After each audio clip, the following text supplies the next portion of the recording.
And I want to say to our comrade, Fidel, today, Fidel, oh my God, Fidel City, I was so speechless for some time. I was off balance. Let us be grateful to God for life. A very, very, very young guy, a very, very, very young person who was very, very determined, smart, results oriented.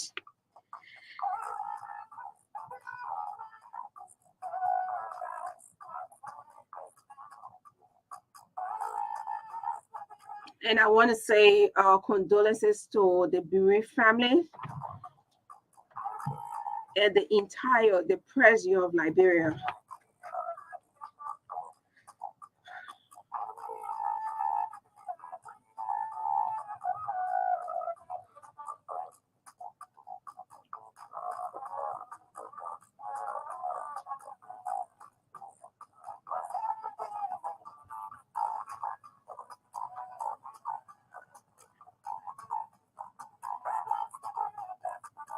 So as we celebrate this day, International Literacy Day, let all of us be reminded that despite progress, millions of people, and I would say in Liberia, thousand of people, thousands of Liberians still lack basic literacy skills. So by all of us celebrating International Literacy Day,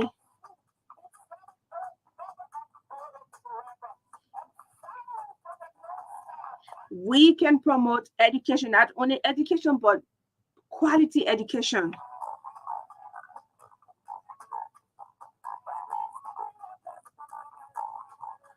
And literacy are renewed and reinforced.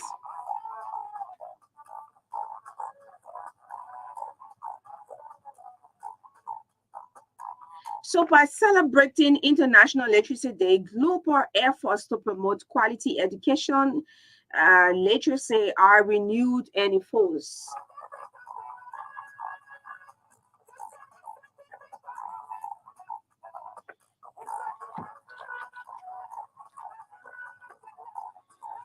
So yes, we're going to be up to 5 o'clock. It's actually raining out there. It's been too wet from yesterday to today. I don't know what's happening in the other parts of Liberia, but here in Monserrate, well, in Peaceville, in Duparo, also the nation's capital, is really, really raining. It's too wet outside, so please drive safely. Let's say the rules out there now see it to be life, right?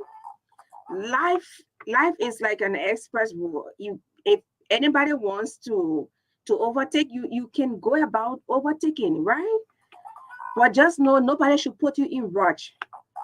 No, and look, I'm one of the, I take forever. If I want to take my time, I'll take my time. And no amount of or whatever, because we all have to be very careful. Too many things are happening, too many accidents. God is our protector. God protects us every other time. We too have to be very, very careful not to drive carelessly. Right now, it is raining. You need to put your lights on, ensure that you drive safely, drive at a certain, do not overspeed. Is very dangerous for you and those who you are driving. To our motorcyclists, take it easy.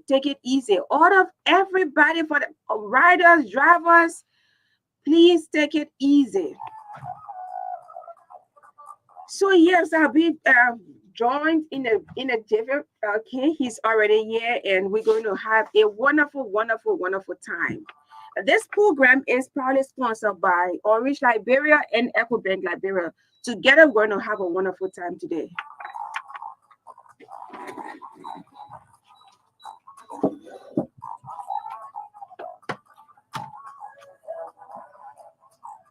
sit and try to do this.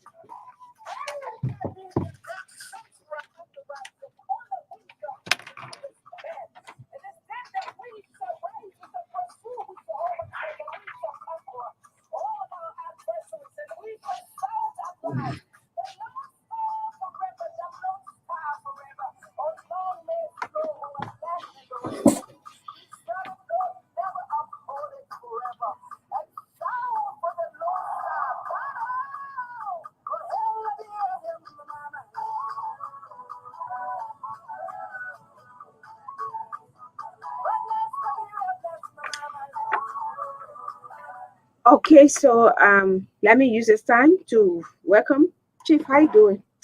I'm good. How are you? Yes. Can you hold this? Yeah, you seem to be so busy, but how was your weekend? It was good. As usual, we say to God be the glory. Tomorrow is not promised, and you know the reason why I'm telling you this. Hmm. Man, we woke up this morning again to the shocking death news of a colleague, a friend, a community member, a neighbor. I'm talking about Fidel City. Oh, he's a neighbor. Yes, we all live in Burrowville. You know, Okay. we always have the last moment of the day at, at special areas I don't want to name. But again, well, as I said, tomorrow is not promised. I'm very broken and I don't want to doubt it. And any media practitioner is equally broken today. Yeah. I'm on a serious note. It was so unbelievable this morning. Sometimes you wake up and you have to check Facebook, and I just saw it. I was like, wow. You know, I usually, sometimes tease Fidel. He and I went for elections. We had a psychology class. That was one of the hottest classes in the mass comm department. Everybody wanted to lead that class, and we went to elections. It was so tough. He gave his speech during the campaign, and after he gave his speech, I went and did my own speech. I always like to tease him. You say, I'm a co-host to Henry Costa, and everybody like go, clapping for him. But after I gave my speech, the whole class went wild, and that's how I win him in the elections. And I always, make reference to that. And we really had a wonderful time at AMU. We had classes together, even though we did not graduated after, before him, like maybe after 2 years, he came out, but we were at the mass communications department, and I was, very, very glad that so happy. And all of us from the department when, the AMU employed him to serve as a public Yeah, relations yeah, officer, right? yeah. Or communications director. So I'm so broken. And I mean, let us be grateful to God for life. Any other thing, that's something that, we always say, every other thing will follow because he had plans for today, his young family, and I mean, it's too heartbreaking, and up to now, it's unbelievable. Yes, it's unbelievable because it was so short, so short. So let's Like let nobody heard about his ailment, I, I, I and that's mean, why sometimes this when people disappear from where you guys really meet, it's yes, good to check on it's them. good to check on people. Yes, from Facebook, social media. Some people can announce it. I'm taking a break from social media. Some people just go blank and you don't Yes. hear anything about them. Some people go blank at work areas. You don't hear anything about them, only to hear the shocking news. So we like to play this song in remembering him. This is a tribute to a friend, a brother, a junior brother for that matter, Fidel City.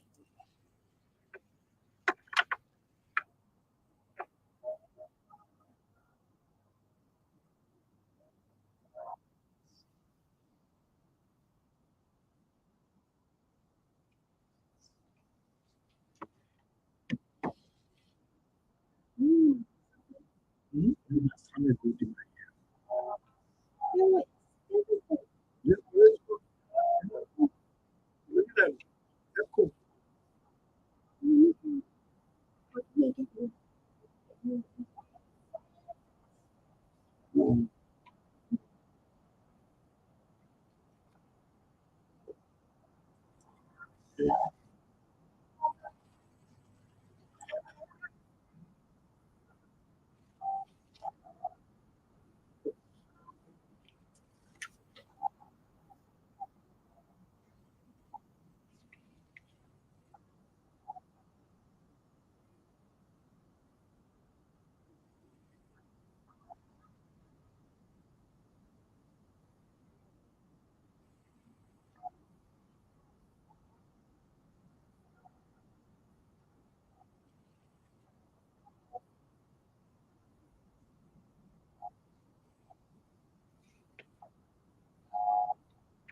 We played this one in memory of 43. But just 4 weeks ago, we had gathered a sanctuary on the Buja Island to bury another one. I'm talking about Project Kiazulu. Barely 4 weeks, barely 4 weeks. Now we are hearing another breaking hard news.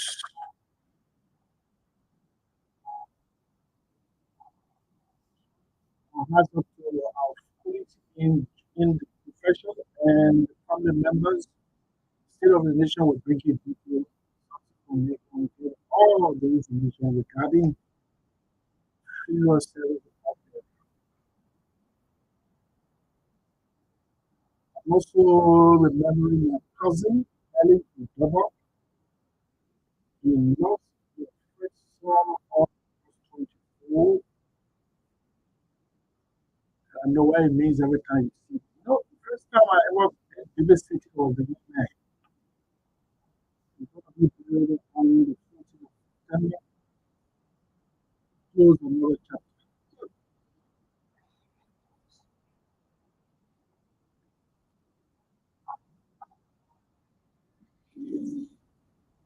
Okay, all right. Thank you so much. This is how we come to this edition of State of the Nation.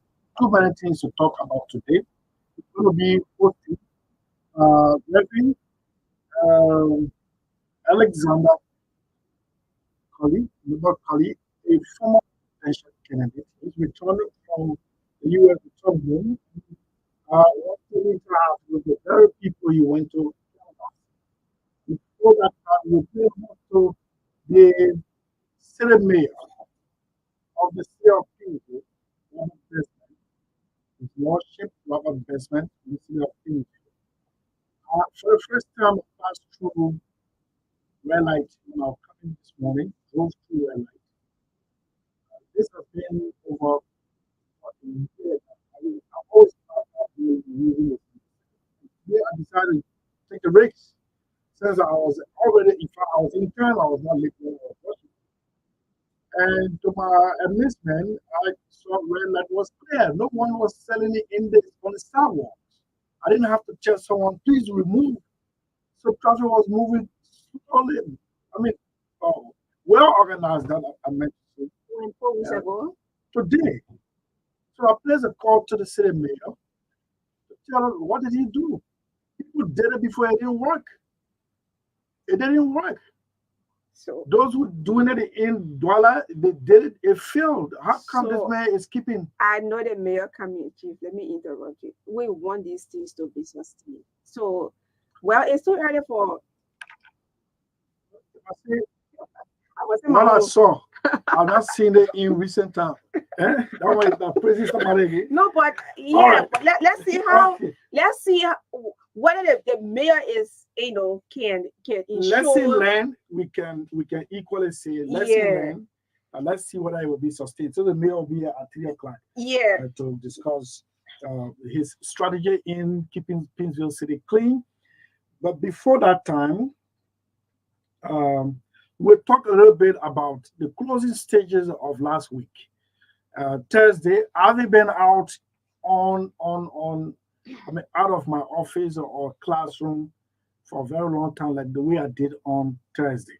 Thursday, I escorted my good friend Arthur Bestman, Director General of the Bureau of State Enterprise, and his team. After who? Arthur Massacre. I got two best. Oh, okay. You put the two names together. Yes. And the best man and, Yeah, and Arthur, Arthur. yeah, yeah, Okay. yeah. You know what you You know when you were getting married, I was the best man. Arthur. Yeah, you don't know. You think a small boy see me. Yeah. No, I know I how many just weddings kidding. you have there. I just kidding. I Stop know. that. Okay, so Arthur Massacre, I escorted my friend Arthur Massacre to the Ministry of Information press briefing. Okay. We had a wonderful time. He did a wonderful presentation. In fact, the journalist went out of question because he was meticulous. He went step by step. It came at a time. There's this hauling and pulling, this media speculations of stock, who making more money than the other, especially from the SOEs. Okay. Let me tell you what are the SOEs, government state-owned enterprise, Yes, like the NPA, like the LPRC, like the Water and Sewer Corporation, like the LTA, like the RRA, like all those entities, I mean, created by the government to raise revenue. LEC, LEC. Okay. Who making more money? Yeah, who making more money? So it came down on the shoulder of Mr. Masako and his team. No, I don't understand. Who making more money? Who's generating? Who making more money in terms of salaries, right? Oh, salaries. Yeah, salary. Okay. So some people, it came from the LTA. Some people say the LTA commissioner are making $50,000. Some people say LPRC making 22,000. And so, but in earnest, the SOEs, after Massacre and his team got the right or the authority from the president to streamline some of these things. Yeah. So the president received a report. I'm told the president commissioned a deep report into the SOEs. And that was in April. And by July 9, it was presented to the president's office. July 9, since July 9, it was presented to the president's office. But anyone can reason. The president is far away received the report since July 9. Why did the president issue a statement from Beijing calling on Mr. Masako to do more, work with the governance commission? Then my insider at the executive mansion tells me, yes, the report was sent in time, but it had not landed on the president's decks. Somebody had it and did not carry it to the president. So when this issue came out, the president got concerned. Said, hey, but I told Arthur Masako to do a report on this thing so we can take it head on. Then somebody reminded the president, oh, but Mr. Masako has sent in this report since July 9.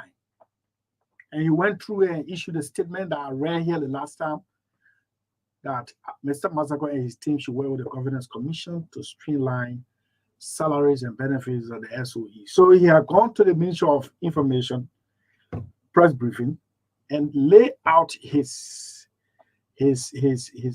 intervention, his entity's intervention.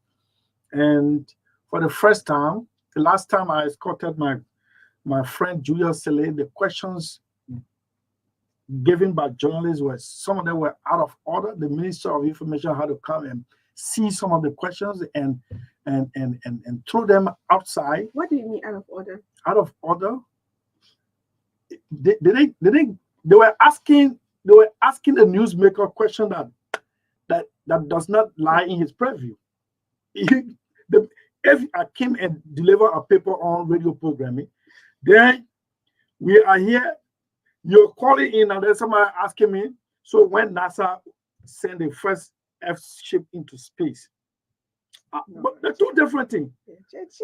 Completely out of order.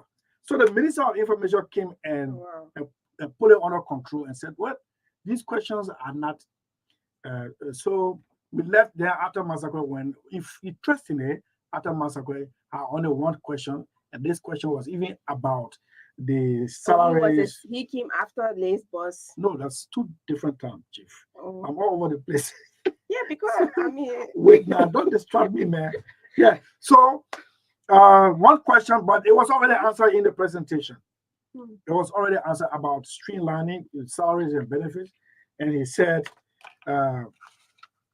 and he said, well, I already mentioned. I just told you I don't like to be on radio interviewing somebody and then he tell me, say, but I just told you. I asked a question and he said, but I just said it, right? It can really hurt me. So he said, but I just told you in the presentation that is going to be our next step. We're working with the Governance Commission to ensure that we yield to the president's mandate. That was after Massacre and others at the Bureau of State Enterprise. The reason why I say this one, President Barker himself got involved in empowering the BSE. So his ears are there. His ear, and I'm telling you, Mr. Masako, and if And it's senior pace at which this things should be done. Don't be surprised. You'll be called back on the bench. You'll be called on the bench. Yeah, but I like the way the fast nature. Okay. You presented your report, because the president wanted, when he took over, the place was over generator. Personally, the president intervened and provided generator just for them to do that report. Only generator. Only generator. I was there when they brought it out. Yeah. I was there when they brought it out. I know that people say, "Hey, Mr. President, thank you, Mr. President, thank you." Yeah, but that's stop. You are distracting me, man. What are you writing there for? If you don't give me some of them.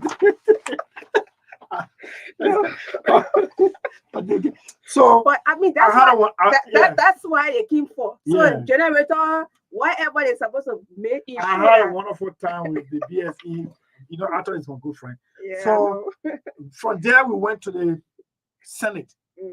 For the first time in 8 years, I entered the Senate chamber. That means it's 7 years. Inside the Senate chamber. 7 years? You've not been connected or friends with any? No. Wow. Chamber. Yeah. Hello?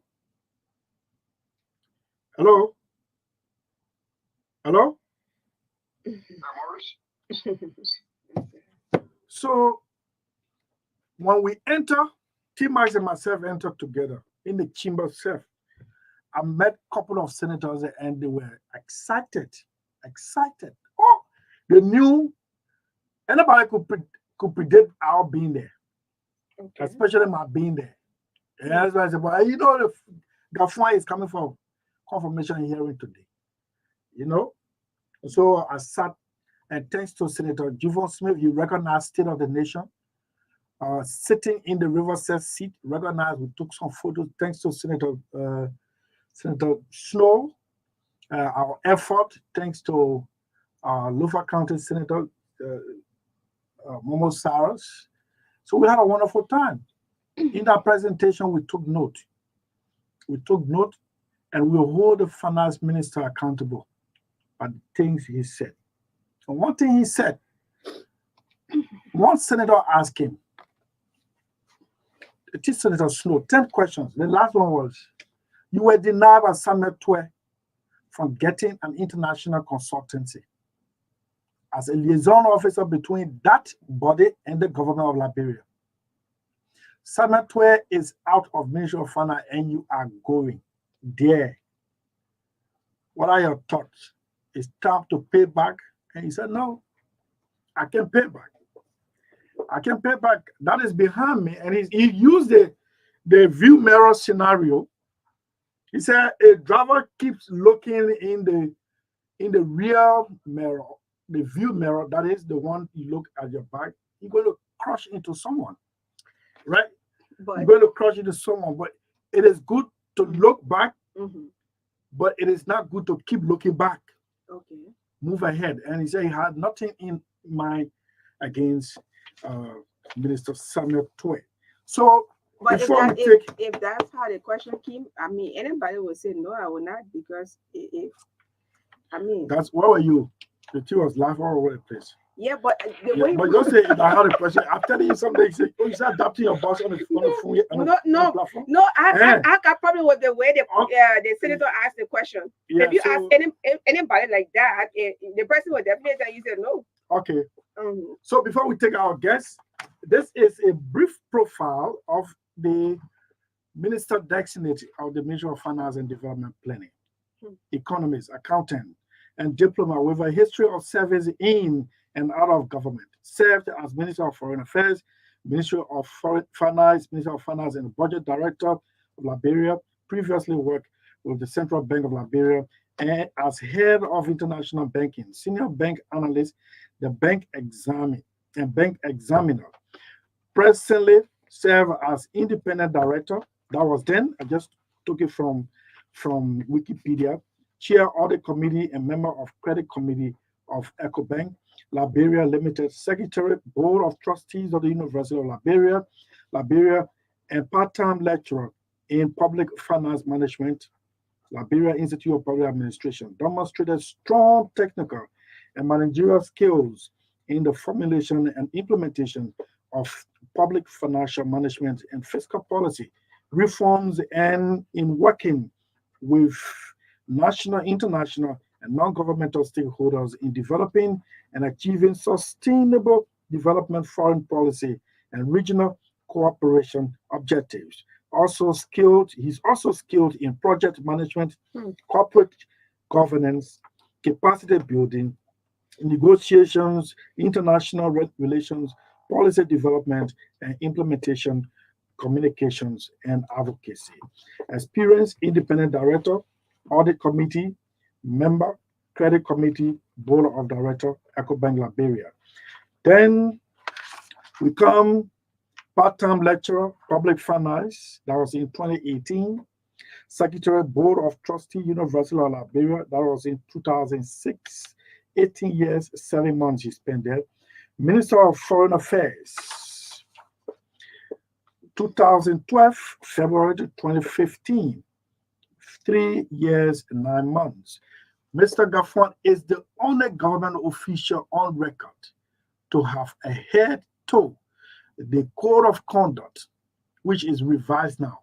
But it was then 2 years to the presidential election, and a government official, especially cabinet members who wanted to contest, should resign 2 years ahead of the election. Mr. Gaffron was in New York after the General Assembly officially tendered in his resignation to President Sirleaf 2 years ahead of the 2017 election. Unfortunately, we didn't see him contesting. Under the guidance of President Sirleaf, effectively managed Liberia's foreign relations and supervised and ensured the effective operation of Liberia's diplomatic mission abroad. Served as lead member of the ministerial team that technically supported the Liberia president in her roles as chair of the AU High-Level Committee and co-chair of the United Nations High-Level Panel for the formation of the Sustainable Development Goals. Then let's move to finance ministry. This is a redux. You know, he was there 2018, August to February 2012, 3 years, 7 months. Headed a technical economic management team and concluded with other members of the team to craft and implement appropriate policies and measures that maintain overall macroeconomic stability and promote sustainable development, chair the governance high-level public financial management, reform steering committee, and the list goes on and on. In 2006, he served as Director General of the Budget, 2 years, 7 months, provided technical supervision for the preparation of the national budget and defended the draft budget at the National Legislature, having taken over when the government had 80 million and raised it up to 500 million. Assistant Manager, International Bank, Central Bank of Liberia, and Education, University of Rochester, Senior Business School or Summer Business School, Master of Business Administration, MBA, Finance, Accounting, and Economics. I was in University of Liberia, Bachelor of Business Administration, BBA, Accounting, Economics, summa cum laude. Activities and societies, elected and served as president of the University Student Union also, April 1998, February 2000, provided leadership for over 10,000 students, served as chairman of the Intellectual Discourse Committee, RDC, of the University of Liberia. The University of Liberia, UL, is Liberia's largest tertiary education institution. The duration of my undergraduate studies was prolonged by intermittent flare-ups of the bloody Liberian Civil War, which began in the late 1989 and ended in 2003. Quote, Augustine Kpehe Gaffron. He has a certificate in leading economic growth, Center for International Development, and at Harvard University, certificate in public financial management, John F. Kennedy School of Governance, Harvard University, Massachusetts, USA. That is in 2007. Ladies and gentlemen, Mr. Gaffar was at the Liberian Senate for a return to Ministry of Finance if the Senate confirms. And sources close to me from within the Liberian Senate, the finance minister direction they could be confirmed tomorrow. Tomorrow. Could be confirmed tomorrow. So that, yes, it was a wonderful moment in the Senate chamber where they queue. Are they queue? Wonderful moment in the Senate chamber. And yes, that was just a brief. I just abbreviated his profile, and you get to know more. And as we move on, yeah, as we move, you, so we take a break. When we come back, His Lordship Robert Bestman, City Mayor, the great city of Painesville, is our next guest. That will take us up to 4 o'clock. We pave way for Mr. Alexander Nobo, who is one-time presidential candidate in the 2023, that is 2023 presidential election. He's returned home and has a message. This is State of the Nation. My name is Christopher Koluba Siafa. I'm here with Fina. The both of us will always take you up to 5 o'clock.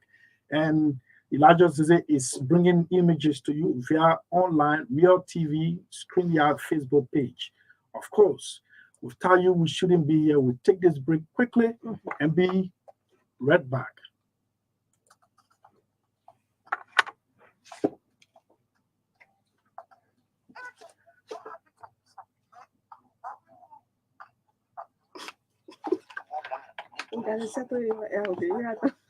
But then when I come into the consultancy, I come to as an individual consultant. Okay.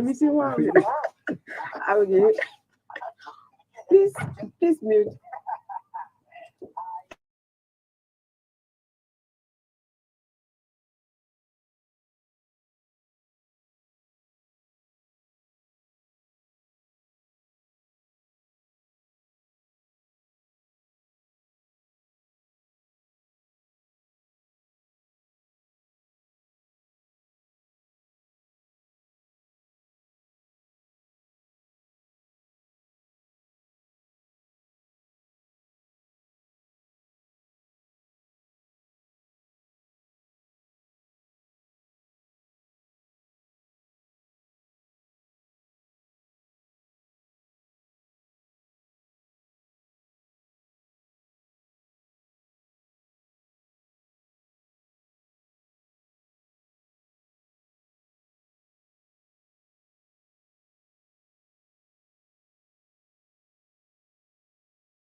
They're orange.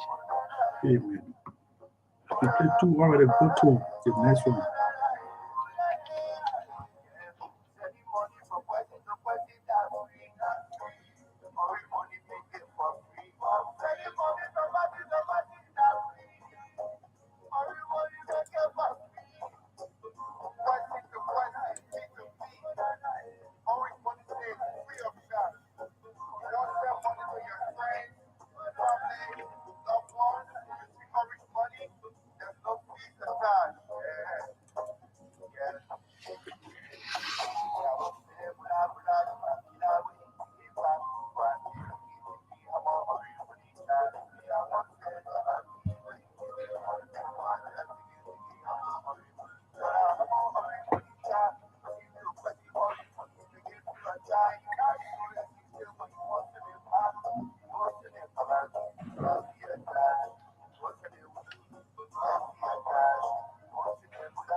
Which one?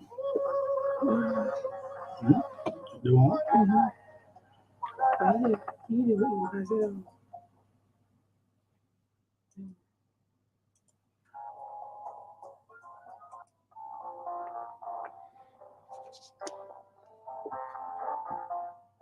Water Farms is a perfect getaway destination where the beauty of nature meets unparalleled comfort and adventure, nestled in vast, luxurious greenery.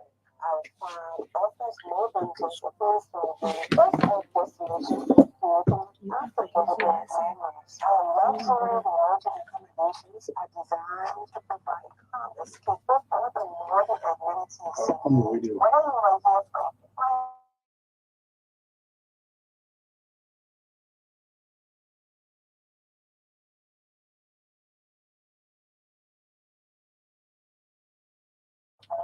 perfect for families, friends, or solo travelers looking for leisure.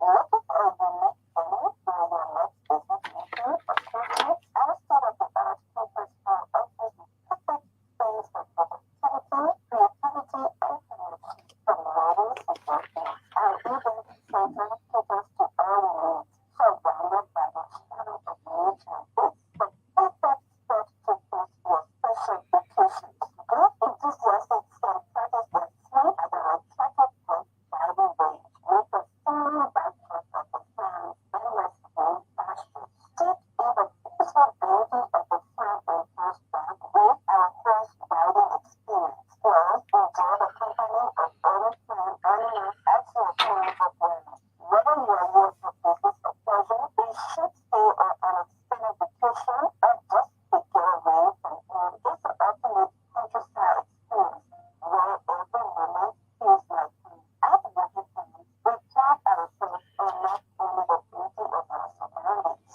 but also the warmth and hospitality of our staff. From the moment we arrive, our friendly and attentive team advocates us welcome to with genuine smiles and open arms, ensuring we feel at home instantly. We are dedicated to making our stay as comfortable and enjoyable as possible. Learn about and be unique to accommodate your needs and purposes at our bars and restaurants. The staff are privileged to speaking to you. Oh, Whether okay. you We're are speaking volunteering both. or enjoy a meal, our group staff are always nearby, ready to offer personalized recommendations and cater to your taste. With an eye for beauty and a passion for good service, they create a dining experience that feels both intimate and effortless. From the moment you take your seat at your last bite, our team ensures every detail is taken care of.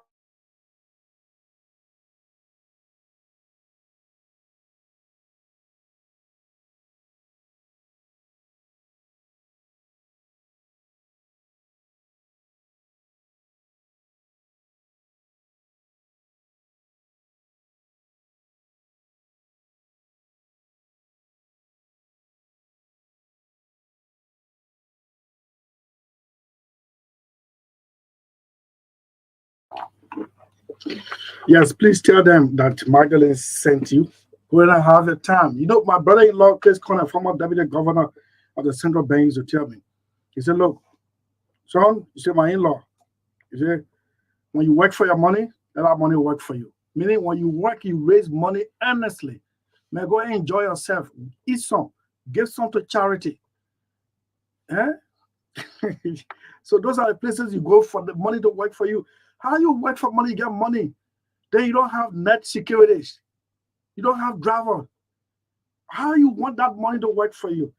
So if you're looking for a place for that money to work for you, your money that you earn earnestly, we're not talking about the 3 million, 6 million leaving the bank in 3 days for security reason, or we see no security reason. They're not the kind of money I'm talking. The one that you work for her, like the one I made the last time from selling eggs, chicken eggs. Yeah. You know, maybe. Okay, so we have with us in studio, been joined by the Lord Mayor of Painesville City. It's Lord Shane Robert Bestman. Good afternoon to you, Mayor Bestman. Good afternoon. How are you? Good afternoon. How are you? Hello to the people of Painesville. Okay, yes, the people of Painesville are listening. As a matter of fact, Painesville has been hosting this platform since it moved from Ashmore Street Central from Morocco. Central Monrovia to Painesville. And uh, can I also introduce you as Musrata County Chair for the ruling UJ Party? Can I do that? Yeah, well, I am. Yeah, you occupy a political position here. I don't think you should even, I mean, tell me, say no, no, no. I am. Good. I am. Last time on Wednesday, I had your party chairman. We were discussing both politics and education, especially with his university. Today, you're here, we're discussing Painesville primarily, but we chip in a little bit politics. But how is the the Painesville City Corporation, PCC? How is it? The PCC is going on well. We are striving to do what we were called to do, and we have some of the best civil servants you can find. They are doing, or they are holding on to the Painesville City Corporation. So we are grateful to be in charge of Painesville City Corporation. Did you see it coming? Or is a call to duty and you have to do it? Actually, I was prepared for this because I am an urban planner by training. So, Okay. and in urban planning, also have a focus in city management. So that was done when we all were serving during the president's time. As you know, I was assistant minister Yes, for I'm telling urban you. urban affairs. So got a lot of training in urban planning, city management. So whether being the mayor of a city, the city manager, or just serving as a consultant as a city, I knew I could have failed in some at some point of our life because there are not many urban planners in our country. The last time in 2020, it was 2017, we have only 8 urban planners in the entire country. Mhm. So most of them were with international organizations. So it is easier for urban planner to find his way out to find a job. Okay, so we can safely say a square peg in a square hole. That's for sure. Okay, so here we are. What did you meet at the PCC? I'm asking this question because I've asked similar questions like this. I asked the Civil Service Director General, I asked the NTA, I asked the other government agencies, and all of them said, well, they met nothing. In what condition did you meet the PCC? I met a surviving entity, and Well you, off or just surviving? the entire country is not well off. So, so there's no entity in our country that should be well off when the entire country is struggling. Okay. And it is not to put the blame at a particular regime or a particular group of people. You know, this my third government entity Mhm. that I have been in a managerial role from Ministry of Information. I was director for motion picture. Yes, yes. I saw some things I there. remember that. Yeah, and then I mean fourth institution because I then went information internal affairs, Mhm. the assistant minister for urban affairs, and I ended president service regime at post of affairs deputy minister of technical service. So there's not much difference in what we see in our country, and that's where leadership come in. But I always like to be grateful for to people that served the office before I came in Mhm. because I don't care If if the bastard are replaced, you uh, will be grateful to them. no, well, some of those areas were in, there's something positive you can take from there because if they were as bad as people can make it to take, those entities will not be surviving today. So, what are some of the positive things that we look at there? And I see a lot of positive things we have at the Painesville City Corporation. And that is what I want to build on. Mhm. Because you know, in our country, most people think urban issues are just one of the other issues. But developed country that are developed today, they are development based on urban planning. That's how you see nations reach to where they are. Because if you don't plan, you or a farmer I see you most of the time. What you doing on your farm? They took plan to reach you over there. Yes. It was not just matching wrong. One morning you just get out and say everything came to be. So you plan, you found the resources, and you build to reach there. So our country need to do the same thing. And urban planning is the only backbone to build a nation. So there was something there, and I'm building on it to reach where I'm coming. Okay, so I'm driving through before going to red light, I'm driving through the boulevard towards the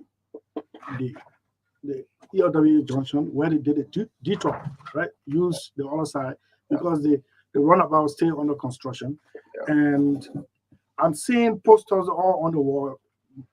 Marketers got up to July this to relocate. After this time, no one will be allowed to sell here. That means you might have gotten signal from the engineer or from the government that on this day, at this time, we will officially open the ELWA road. Well, this is, like Madeleine was saying, this is not something to keep praising, but the action taken at Airwalk Junction is in place. It's clear. The place is clear. How did you manage to convince, I don't want to say stubborn minds, but people who would not want to easily see good things coming, but for themselves? How did you convince the people to leave? The place is clear. So traffic flows normally around the runabout and then parking station before the revenue authority.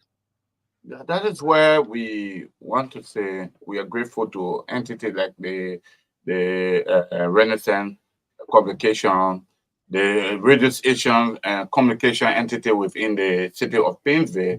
And we give the credit to two key departments in our Painesville City Corporation.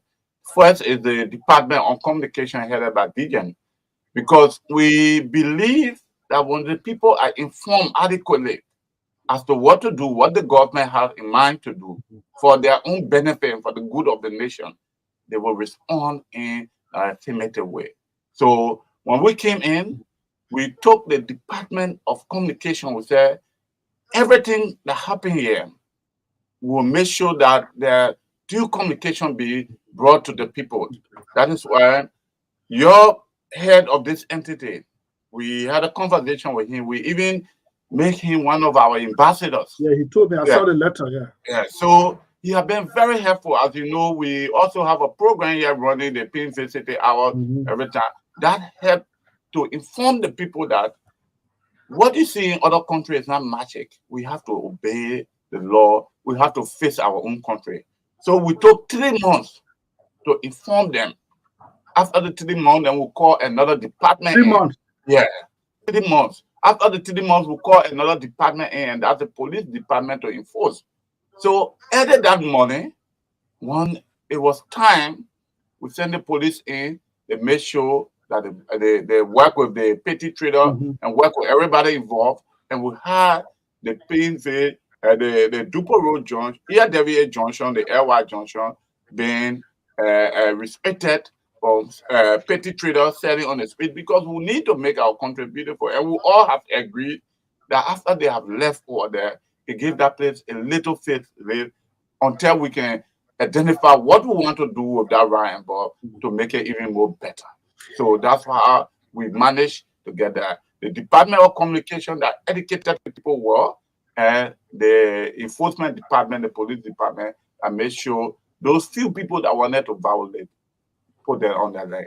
Okay, so what's the great point for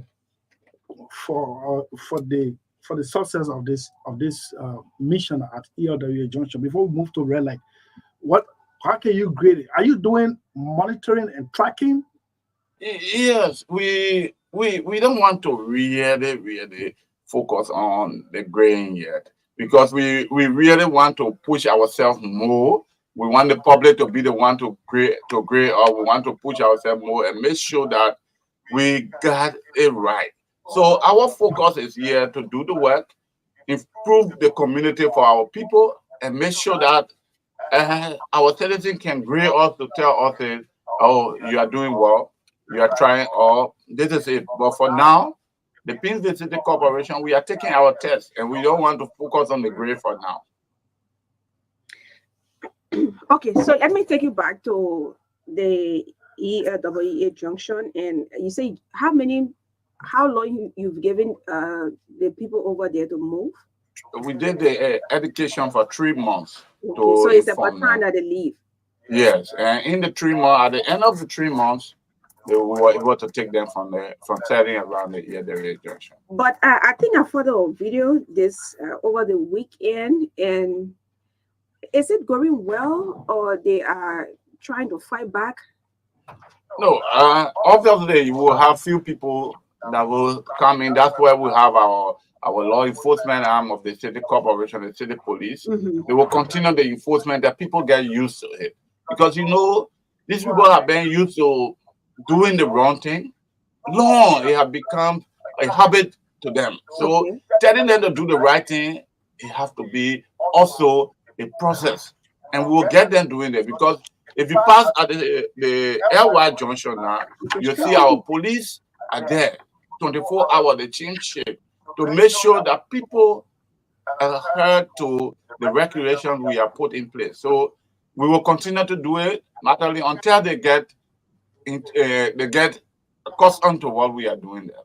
So I think when you were coming, you listened to my boss. He was, appreciating you for the level of work that you are doing in Pinsville. The matter of fact, one of your employees at the PCC called me early morning and say, "My dear, you're not carrying your camera at Relo. The day you see their park, anytime you'll be saying PCC or PCC." I said, "But all of the time, the place, our environment's supposed to be clean." So now he's appreciating you because it's been a long time, passing over there, and the issue of garbage is a serious challenge. So, how long? Is it going to be sustained, or it's just, or it's so difficult?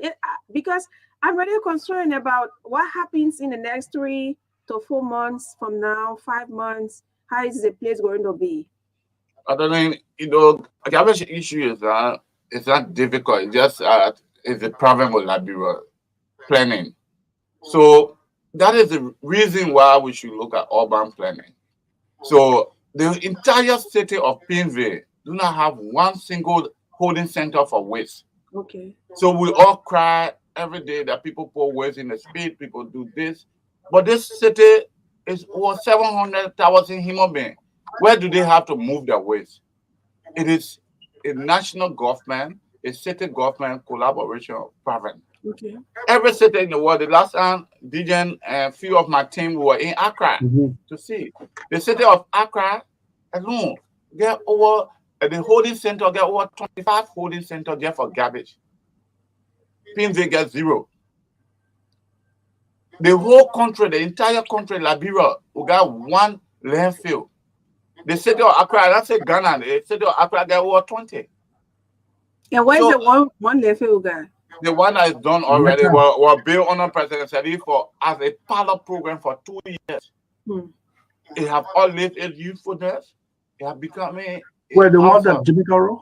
No, the one to went down, yeah. Okay. For as a pilot program for only 2 years. Now the entire country is the only landfill we depend on.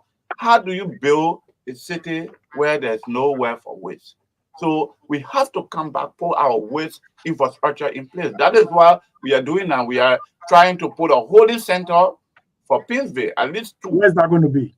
We identify an area somewhere around Johnsonville. Then we are doing we doing a temporary one right around the radar area, because people in the country think holding center of garbage will disturb the whole area. We were there. You talk to DJ. We're in a Ghanaian community. You see a holding center where they place garbage and do the sort out the garbage and all that. You can sit down and eat. You can sleep. You do everything. The place smells nice because it is being well taken care of. So how can we do something like that for Redden?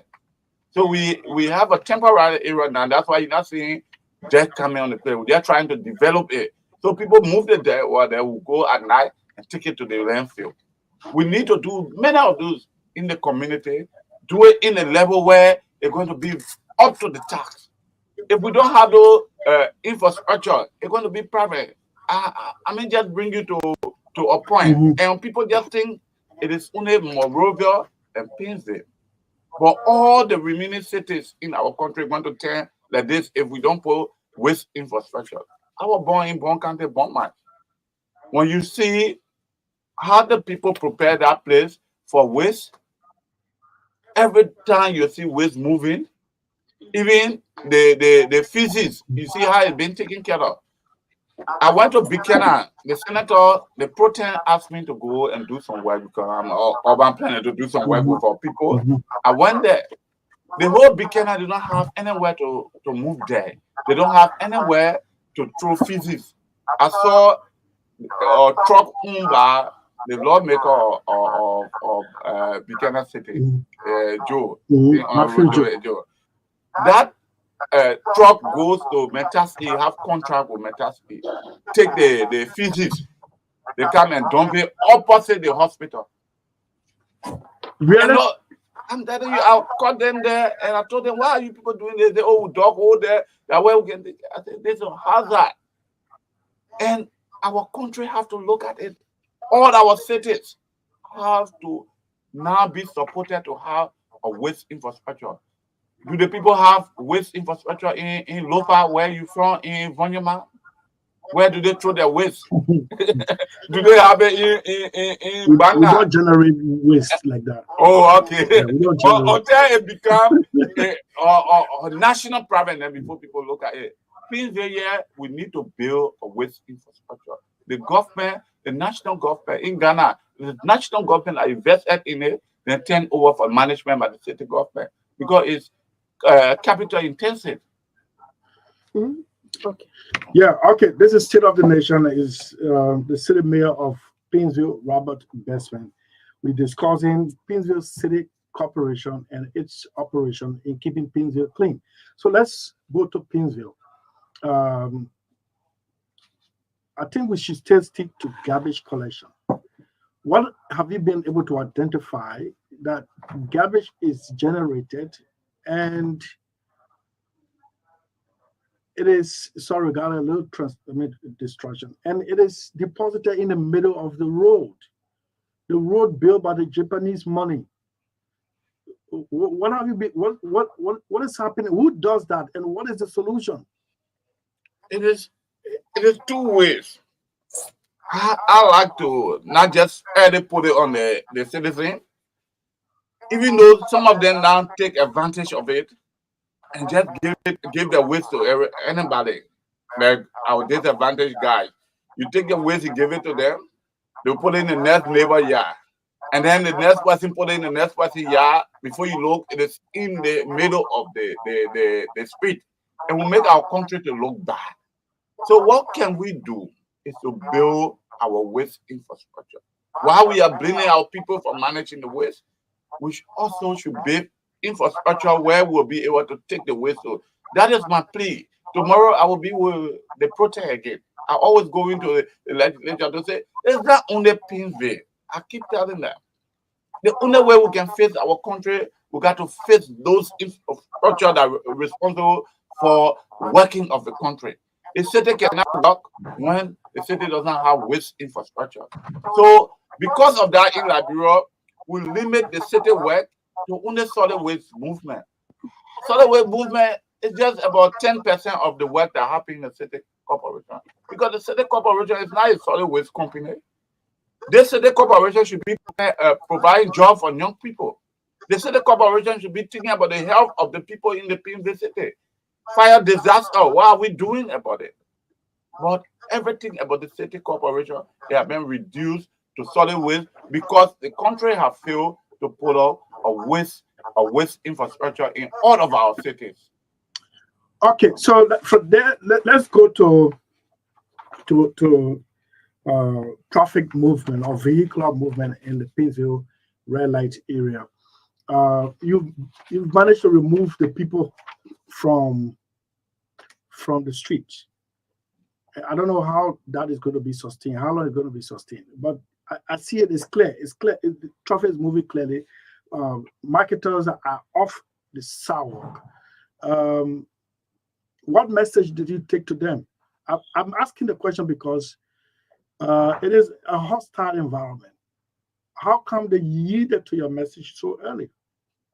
Enough information and education, like I would say, yours, Asian, Dijon. We sent team there to educate them, work with the marketing association, the petty trader, and we inform them. We tell them how other countries are doing. This rule was built for motorists to use. You can move from the market and bring your table in the middle of the road. It's not seen anywhere in the world. So we did the education and we were very serious. Some of our friends were caught in the situation. They would come to me, oh, Mayor, you know, I campaign for this. And they forget about the campaign issue. We all got to face the country. If I come to say only the people that campaign for United Party are looking for,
What is the answer for such situation where I see no signal, do not park here, and I park here. Somebody comes in and places in the how do you call it? That 12-pound iron they always carry in their hands.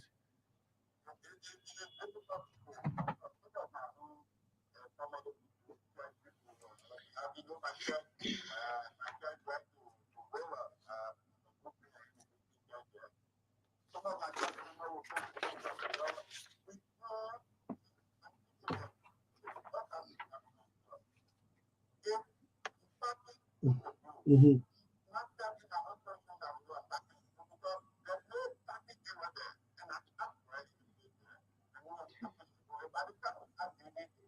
Mm-hmm.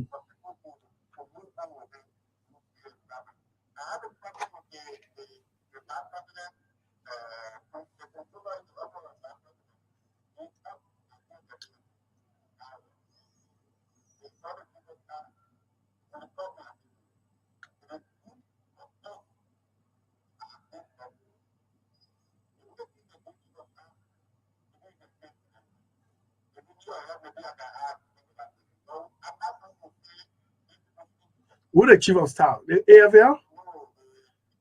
In the vice president office. Okay.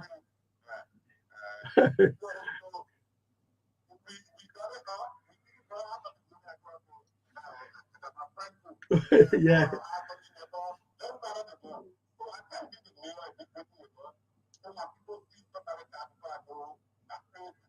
Mhm.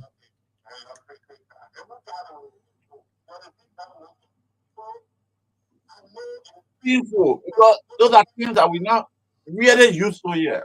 It is painful, but now avoid being in conflict with the law. And one of the error that we will get at is the place right by you here, D Nation. I don't know if you have passed here before. These people at night they have a area right near the gas station. They park all the car on the road because in the night I go up to see my people working at radar. Mhm. All of them go sometimes 12, 1, 2 o'clock, looking at this. I come there every day. I have taken there to the city court. There. By the time we finish there, we will come and we'll demolish that place for the safety of the people. I promise the woman there that that place will not be a risky area for the people. Another area on top the Aminata gas station. There's an entertainment area over there. Where? Right down here to Dubo Road Junction. Okay. So the people smoke shisha. Mhm. Right on top the gas station. How you operate a gas station, then you operate an entertainment center in the same place. So the people are smoking right at the gas station tomorrow. When there's somebody drop a cigarette nut, the whole place burn. And other people that know nothing about it, their life in risk. So those things will finally be done. Mhm. And people will complain. But at the end of the day, this is happening all over the world. We all go to the other country and we abide by it.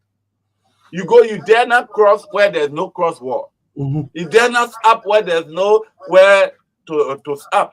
But when we come to our own country, it's difficult. We know that new thing. Our officer will get some wrong, will correct it. There's a remedy. If you know your car was towed in a way that was unlawful, Mhm. the city government Yes. have the same 3 branches that the national government has. They have the city court. You take the case there, then we have remedy to take your case. Even if there was a fine given you and that fine was unfair, there's remedy. You can just go and pay. So if you know it was unfair, go. They will cancel it. So tell your friend you can challenge that action. No, he's not my friend. He's your friend. He found out your parents. He say you're going to call you. So, Mr. Mayor, so where we are now, I think I don't know how many months we spent in this position, but what is actually the problem? Is it funding or the issue of system? Because yes, I mean, in other countries, it's actually happening, and if they can do it, we ourselves can do it. So is it funding, the issue of funding? Maybe we do not have enough money to ensure that we, uh, achieve all of these goals, to keep our environments clean, safe, healthier. Or is it we do not just have system, and we do. Let me put it this way: we do not have responsible citizens. No, but our citizens are very responsible. One, the first thing is funny. You just said it right. 75% of the reason our cities looking the way looking is funny.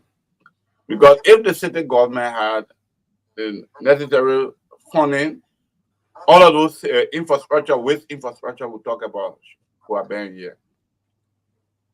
So let's look at disasters. If there was a fire here, you're waiting for the National Fire Service. A city government should have a fire department very active Sure. all over the world. But because there's no money for that, the organizations are there. When I came, I put in all the fire department. We should be going to Canada. We're going to beg for fire truck to come so it can be here when there's something like that, we can be able to run to it. There's no money, but there are ways that city government can collect money. We are putting those type of things in place. One of the ways city government in other countries are collecting money, our colleague from Freetown was here this few days, and we were discussing, is by real estate tax. In all of the other countries in the world, only Liberia, the national government is involved into real estate tax. Because it is difficult for a national government to collect real estate tax effectively. Go check the ARA. I did the research last time for them, and they were looking at the figure. Their contribution, real estate tax contribution to our national budget is 0.002%. The total real estate money they collect from real estate is between 10 to 12% of the total real estate we collect in our country. You know why is it difficult? Because they are very far from the citizen rate. If you were ARA boss today, to put 25 men in the fee, you pay in $1,000 to go to home to collect real estate, and to put 10, just 5% to free put. That will bring you more money in. What one will you regard for if you want to meet your target? It will be free put. Because that when bulk of your target will come around, you'll be big, and then you look at the other companies. But when you attach real estate to local government, because our colleague in Freetown, when I was telling Moreover City Mayor, so I said, of course, some of our colleagues here, the woman in Freetown said, real estate tax, the property tax, responsible for 70% of their budget. And I was keeping her to where she is. That means they pay. Yes, because you put your whole energy there. If we know that this money will help us run the city better, the attention we will give to it, the national government now able to give. We'll make sure they are collecting 12% now in the whole country. We'll make sure the least will collect the 90%. And we'll make sure that people pay. Then you start to do things. You see playground, child friendly spaces in the community. The city corporations start to give back to the various communities. But when the city corporations start collecting the city fees, you don't expect anything different to happen. And that is the problem, Madeline. So resources is the first major problem that we have with we're running a city corporation. Then the other one is organization, plan, other things. Because sometimes when there's no resources, you start to do unorganized things because you want to make way out of nowhere, like you are paying a house and you don't get money. So today you're going to put one kitchen there. Tomorrow you're going to put another wall attached to it. That house will have no good shape. That they had the situation here. Look, but if you get the money to pay the house, get the full money to draw your house plan and go and do everything together. The house looks different from a man who, after 2 years living in the house, he put one small part there. After 2 years, he put another small part there. That house, that shaped that house. Okay, all right. So, Chief, let me do a follow up. I don't know whether that falls within your purview, but do you also check on houses that people carry on construction without building toilets? Yeah, it's in our purview. Okay.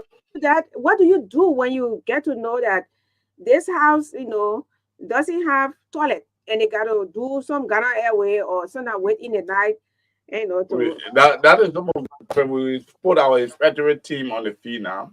We are inspecting that, and then we put in place organization to stop it also. So before you build your house, you bring your construction plan to the city corporation. We approve it. We must see your toilet there. We must see your water. All those things that cause people to live in house. So before even you complete the house, we must see all of those things there. So now that process is in place. You carry your plan. So those that have a house now, with all those things, we are sending our people on the field. Okay. There are even people that have entertainment center, churches. Mhm. Maybe you get a church get over 5,000 members. You get only one bathroom. How you expect 5,000 people to use a bathroom in a period of time? So you have to make the size of your bathroom to correspond with the size of your membership. Because if the man want to go in the bathroom, 3-4 persons before him, where do you and then you see him go on the sidewalk? Even if you started at 10% congregation, right? Yeah. But a visionary church leader will increase the size of the bathroom because A membership visionary leader. a visionary pastor. Pastor Yeah, leader. because I mean, I entertainment center, they got moss and everything. So Yeah. they say visionary leader. No, we are just giving an example to fit the play. But you go around, go to some of the entertainment area. One bathroom, they get group of people and they drinking alcohol. So every minute when they go 2 persons in there, then they say, but I mean, just use the shower, then they destroy the whole place. That's the problem. Right? Okay. So we'll begin taking the calls. We'll take at least 5 calls to interact with the mayor. That will prepare us for his answer to those questions, and then we go to our next segment with Alexander N. Alexander N. Colley, former presidential candidate, who is already in the compound of Truth FM. Madeline will take the calls. This caller is on the line, I guess. Hello. Hello. Yes. What's your name? Quickly, 1 minute. Yeah, my name is Jonathan Joe, and I'm calling from ELL 86. Okay. Let me appreciate your civil the honorable mayor for the work done so far. I'm a witness. I went to Red Light and I saw some of the improvement when it comes to control mechanism that he has put into play.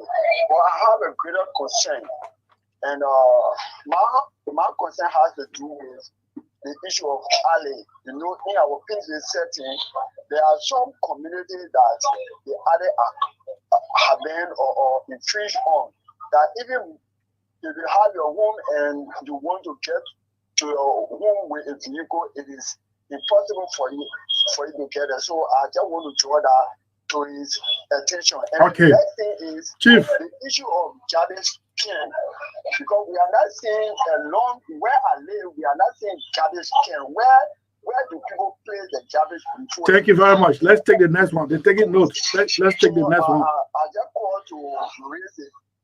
Okay. To the spotlight about garbage can, because from Chief, we already yeah, I mean, just to the point, 1 minute to the caller. So the issue of garbage can, he get it. So you can place in your call the 0777285961. 0777285961. Yes, and we have. Yes, 077728. I just realized the studio phone is off. No wonder why. God. Oh my God. Oh, okay. Oh, I'm sorry. Yeah. I'm sorry. Yeah. So 077-514-4278. 077-514-4278 is the number to call. The other studio number. 077 or 777-2859-61 or 077. When I went off. No, we cut you off because Chief, other people you come already on. said you made a point, Chief. Thank you. All right, Chief. Let's take the next Thanks call. for placing your call. Hello. Yeah, this is Deacon Mo. Deacon, can you please step away from your monitor? Yeah, I just cut it off. All right, Chief. Thank you. Okay. I had an organization. There's a waste management. I do my process with the business registry. And also, I was told that when I do that, I should go to Painesville City Corporation and then register there. But I want to know from the mayor, what are the help that will be able to give to some of us who try to also help in the way we'll be collecting garbage from the rural communities? Oh, okay, I understand. Community-based initiative. All right. Okay. All right. Let's take the next call. Okay. Hello? Yeah. Hello. Oh, sorry. So, please. Okay, let me take this one. Hello? Hello? No, Chief. This. Just step away from your monitor, please. Announce your number now. Yeah, 077 5144278. Hello? Hello, my sister. How are you? Yes, sponsor. I have a concern. Your name, please. This is Papaliwo Joseph. Yeah, Paliwa, go on. Okay, this issue about our roads, especially those areas that are being paved. Our brothers, the Mandingos, the Fullers, they come right on the sidewalk to wash their feet, wash their faces, and also the place thing they will wash right there instead of going at the back.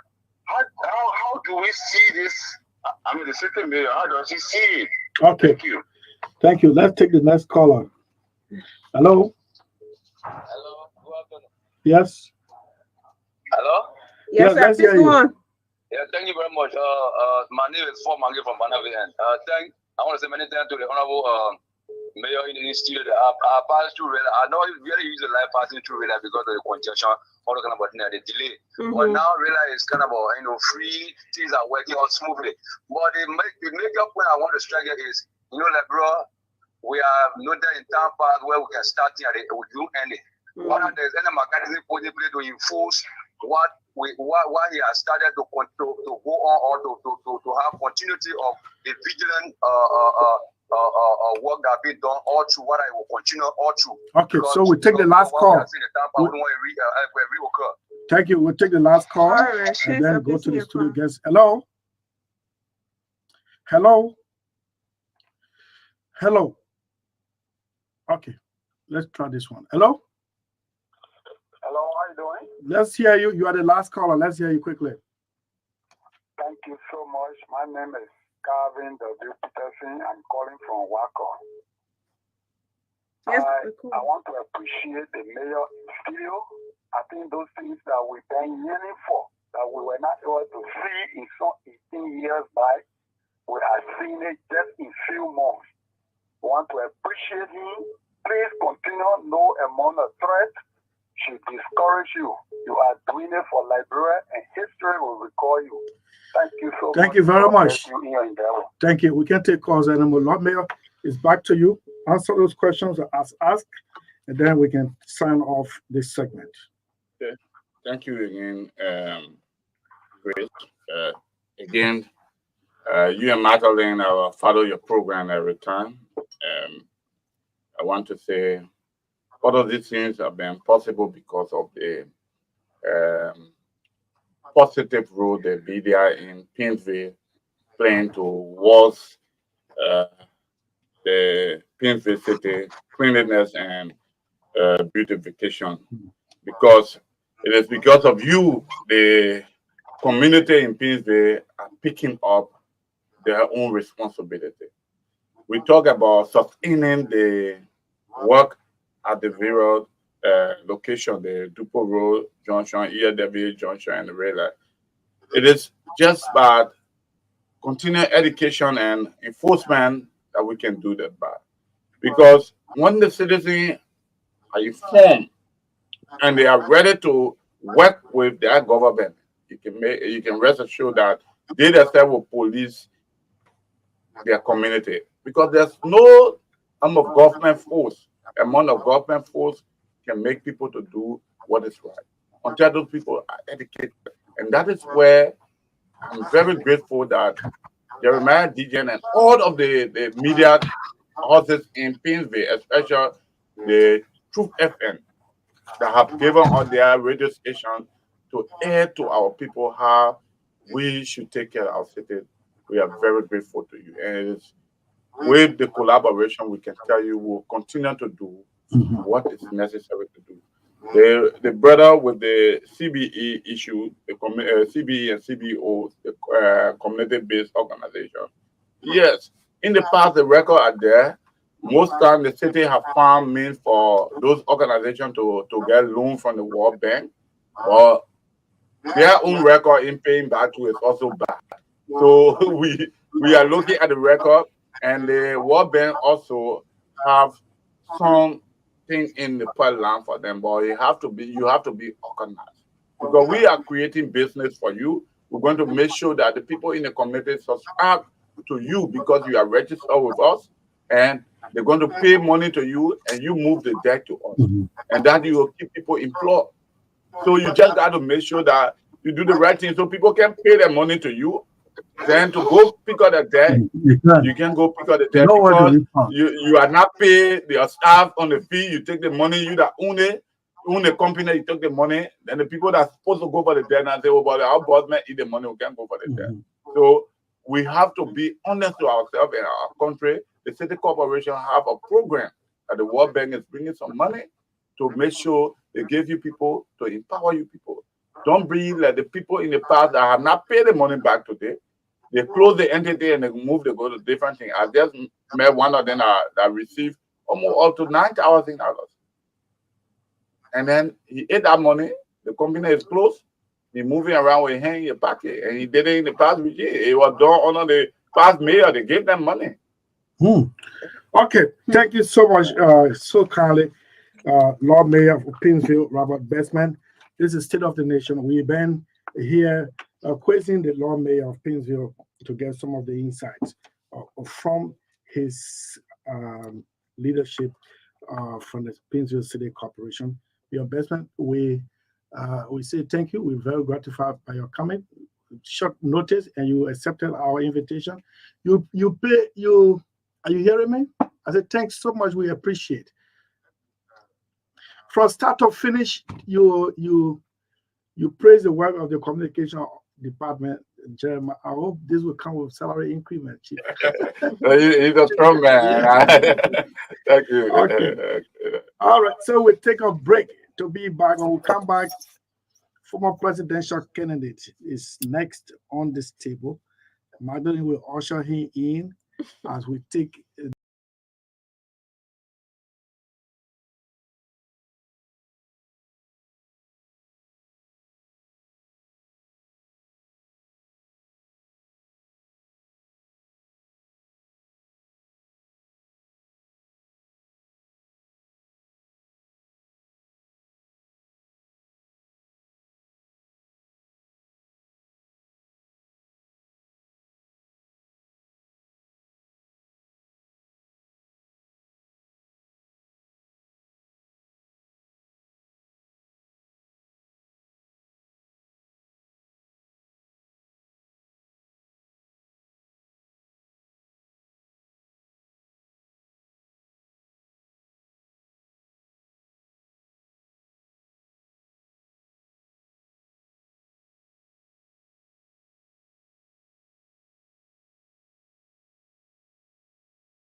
Anything out right there?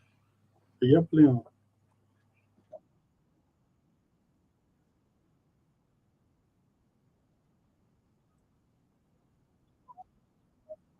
Yep. Yep. That's it. Okay, so thanks for rejoining us. This is State of the Nation. We are 4:15. Next 45 minutes is going to be soul searching, political, and anything that encompasses livelihood as a Liberian. First, let's begin with this one. Just lay a hand on this one. We found as the Austin Liberia Reformers National Congress (RNC) to extend my heartfelt gratitude and appreciation to each and every one of you who took part in the 2023 presidential and general elections. The significance of your participation in this democratic process cannot be understated, as it is through your votes that we have collectively shaped the future of our beloved Liberia. First and foremost, I want to express my sincere thanks to all those who exercised their constitutional rights by casting the ballot. Your commitment to this democratic principle of our country is truly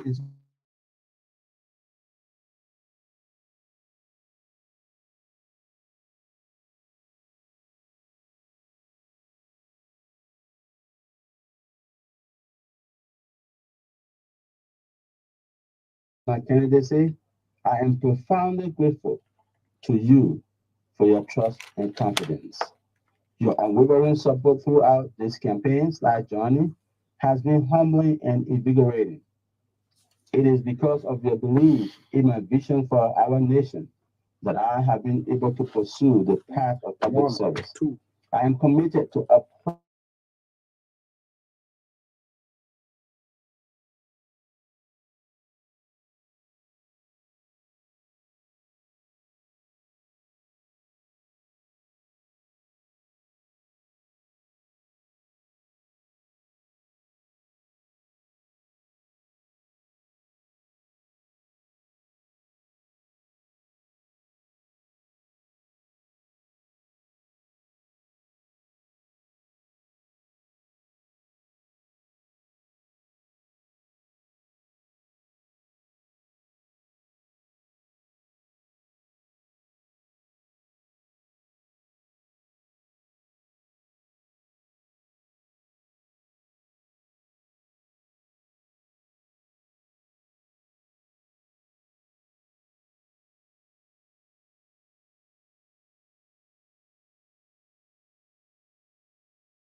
it is only through unity that we can overcome the challenges that lies ahead and pave the way for progress and prosperity.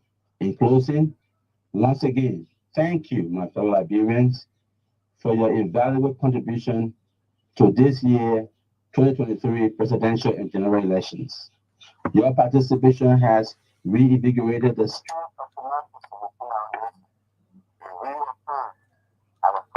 commitment to a brighter and better future of Liberia. As you have thrown your support behind the current ruling party, and the former ruling party, we hope and pray that it's the best decision that you have taken to help Mama Liberia move forward. I have accepted and agreed that this is not our time because of the way you voted on October 10, 2023. May God bless Liberia and guide us on the path of unity. Peace and purpose. Thank you.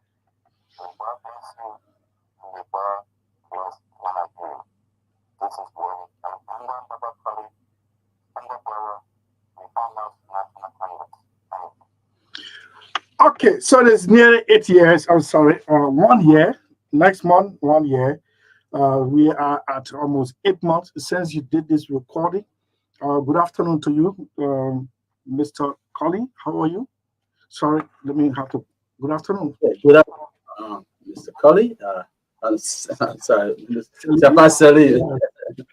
Good afternoon to you. Good afternoon to the people of Liberia. Good afternoon to the family of RNC. And good afternoon to all those who are in British land. Reformer National Congress. Congress. Okay, welcome back. This is your place. You appear here multiple times during and after the electoral process. You left the shows, returned to the US, you're back. Let's go by a little bit. You wrote this and issue it as a message to the voters. And this was a concession speech. Am I correct? Correct. Okay. Did you participate in the runoff? No. So what happened was prior to the election, we did have a meeting where we had about 15 political parties where we all agreed to support whoever came second to CDC. Okay. And so we signed. You know what the NFT called CDC? No. Yeah, sorry I know, right? So whoever came second should be supported, other than Correct. whoever came second to CDC, yes, or who the CDC saw as the closest contender. Nothing with CDC should be supported. Well, it was not very personal, but we're looking at the future of our country. I know we're not personal. Yeah. So we signed that, and right after the first round, we were called to a meeting at the Palm Hotel. Again, just recommitting ourselves to what we signed, and we were able to meet and decide to support President Boakai. In fact, right after that, I think I was the first to really endorse him after that meeting. And in fact, it had been attested to by a few other people in the Unity Party. Even Honorable Mo Ali can attest to that.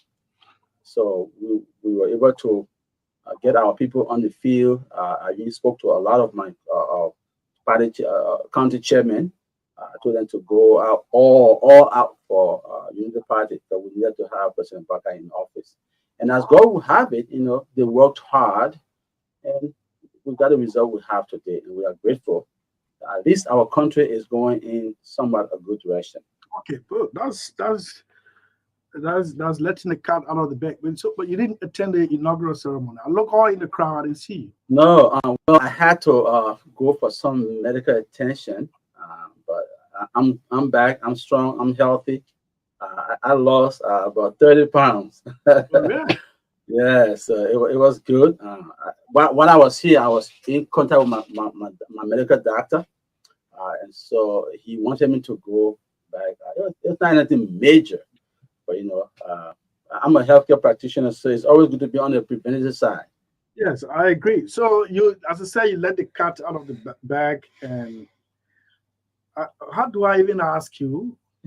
Let's look at this. Let's judge this government for 8 months. Here you are. You said Liberia is going the right direction. This is what you people. Somewhat.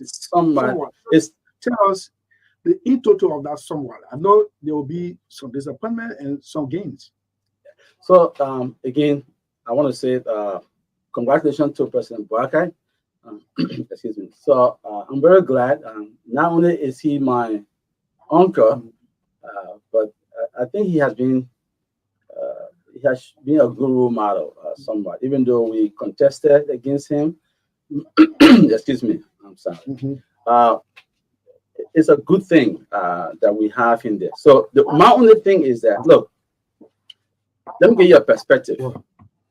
When we were 110 years old as a nation, Mhm. Ghana was just getting her independence. Can you imagine that? 10? Yeah, 110 10, years. yes. Ghana was getting independence. Yes. So for a perspective, look at that and look how backward we've gone. I mean, so Ghana in 67 years, look, Ghana has surpassed us far more. Look at I don't like Tottenham. I attended Newport Junior High School in 1988. It was a little bit a decent place. Look at Tottenham High. I'm not too sure how long that was established, maybe 40, 50 years that Tottenham High was built. Tottenham actually come into place after model after Lab High. Yeah. From Lab High to Tottenham High. I remember my dad was one of the first graduates in 1972 of Tottenham High. So you can calculate that the school was actually built in the 60s and went operational in the late 60s and the first graduation in the 70s, early 70s. Okay, so again, I'm just trying to give you a little perspective. Yes. So since Tottenham High, Newport Junior High, UW Gibson were all built, Mhm. why can we even upgrade or even maintain that? We see that. So for me, there are a lot of things that I look at. I look at one of the, who would say the primary indicator of a good nation or a progressive nation is the quality of life of its people. Mhm. And I would say it's not the best, but I think it is going somewhere. And if the president is not really putting emphasis on that, the same people who praise him today will come back and tend to look. For me, I'm not really, like I said, I'm not a politician. I'm just someone who loves my country. And so that's why we want to see what we can do, better for our country. So I was praising, when he does a good job. I'm not going to tear him down no matter what. I don't fall in that category. What are some major policy actions has the president taken that you're so much down with? Well, I have traveled a little bit. I think he's doing a very good job with the roads. Again, the roads are very good. I mean, if you have to move up and down, if you have to, I mean, in terms of healthcare or even education, having a good road is very important because without a good road, you can't move up and down to go to a hospital. You'll not be able to go to school and do a lot of things. And so he is doing his best with the roads. In fact, not long ago, I just met with some people we met in Banga. They came from Grandia, and the road was very good. I mean, I heard a lot of good things about that. I took a little trip towards Zosa, not completely into Zosa, and the road was a little bit okay. It's not the best. I asked for how is it further than where I stopped, and they said it's not the best, but it's a little bit At least better. it's pliable in the middle of the season. Correct. So What about his foreign intervention, foreign investment direction, foreign policy? He was last time in the United States. He came down and he had to go to Indonesia and it's in China. He's coming back with a basket full of development promises. Let's measure his foreign engagement. Yeah, well, again, just to quote your colleague, I think Marka Davis, he's on the breakfast show, I think. So he said that we shouldn't jump the gun. Let's see, let it be tangible. Let it be something that will benefit the people. We can't take promises, or certain deal that has been signed, and if it's not fulfilled, then it's not beneficial to us. So we are grateful he's making the effort. He's going to these places, he's meeting people, and I'm grateful to God, for him to do that for our country. Because we need a lot, man. It's very sad as you travel around. It's so sad. like I just told you, over 100 years, we've done nothing. So it's about time that we have the people we call friends and partners to do more for this country. Who are they? The U.S. U.S. People he's meeting with, the Why you Chinese. want to make it mandatory that they should do something for you because people are friends? It's Well, about time that they do something. What have you done for them? well, this is it. Mhm, So mhm. it's not a matter of what we've done for them. You know, having a friend, it requires two ways. So the fact of the matter is, America, we may not be able to say a lot on here in terms of espionage purposes, in terms of other things. America has used Liberia for many things. You know, again, I'm not a security personnel, so I'm not going to venture into that. So I'm going to just leave it at that. There have been a lot of things that Liberia have been used for, even the UN. I mean, we know in terms of pushing policy for the US, Liberia has always been there to support the US. But when it comes to helping, I'm sure most of those things for other countries, they come up with a deal. Look, I'm going to help you push your agenda at the UN, so you help me with this side. But unfortunately, we have not had people who have been able to push the agenda of Liberia or negotiate properly. You know, look, the UN and everywhere else is about negotiation. You know, so look, I'm going to push this for you. I'm going to give you the vote, but then you also help me in this area. So again, the U.S. Liberia has been very helpful to the U.S. in many ways that we may not be able to say here now. And besides, look, we were pushed to independence by the U.S. So it is just right, you know, for them to help us. Again, we can't blame them all the way, because we've had a lot of help, you know, given to us by USAID, but we don't have good leaders. Okay. That's one of the problems. But again, I always tell people the problem we have in Liberia is not really a politician problem. We have voters problem, because the men would do all kinds of evil, and we still vote him in power. So it's not a politician problem. We just need to, you know, create the environment where our voters will be able to think right and choose right. I mean, again, going back to the number of times we've existed. When we were 113 years old, Nigeria just got independence. Look how far Nigeria has gone in terms of even business. How many millionaires we have here? Maybe one or two. We have like business, not people who have gone in government and have stolen money. Nigeria has so many. I mean, look at our musical industry. We have talented people who sing here.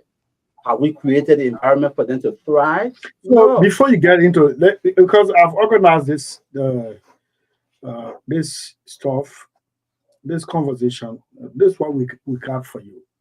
We're going to use the time to measure President Boakai's output for the past 8 months, and we cannot do that without getting into his arrest agenda. Agriculture first. If you have won the election, where will Liberia be in terms of agriculture at this time? Well, I think you know, and I appear on your show many times. So we did have people who were willing to partner with us. Like even I think some of the people from India in terms of education, they were on your show. Again, we've given the scholarship to the people, but not many persons trying to get to use that scholarship. So we have people in India who are willing to help mechanize our agricultural system. But one of the things we have here are like rice.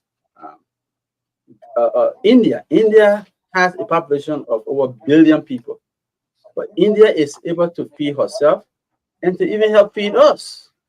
So what are they doing differently that we're not doing? Well, we were willing to learn and to have people train, and they were also willing to invest in our agricultural system. And so we have been very, you know, good in terms of our relationship with those people, our partners. But again, we did not win, and so we're looking forward to having this government do a lot more better than they have, you know, or they are doing in this nation when it comes to agriculture. So we have one of the best vegetation in Africa.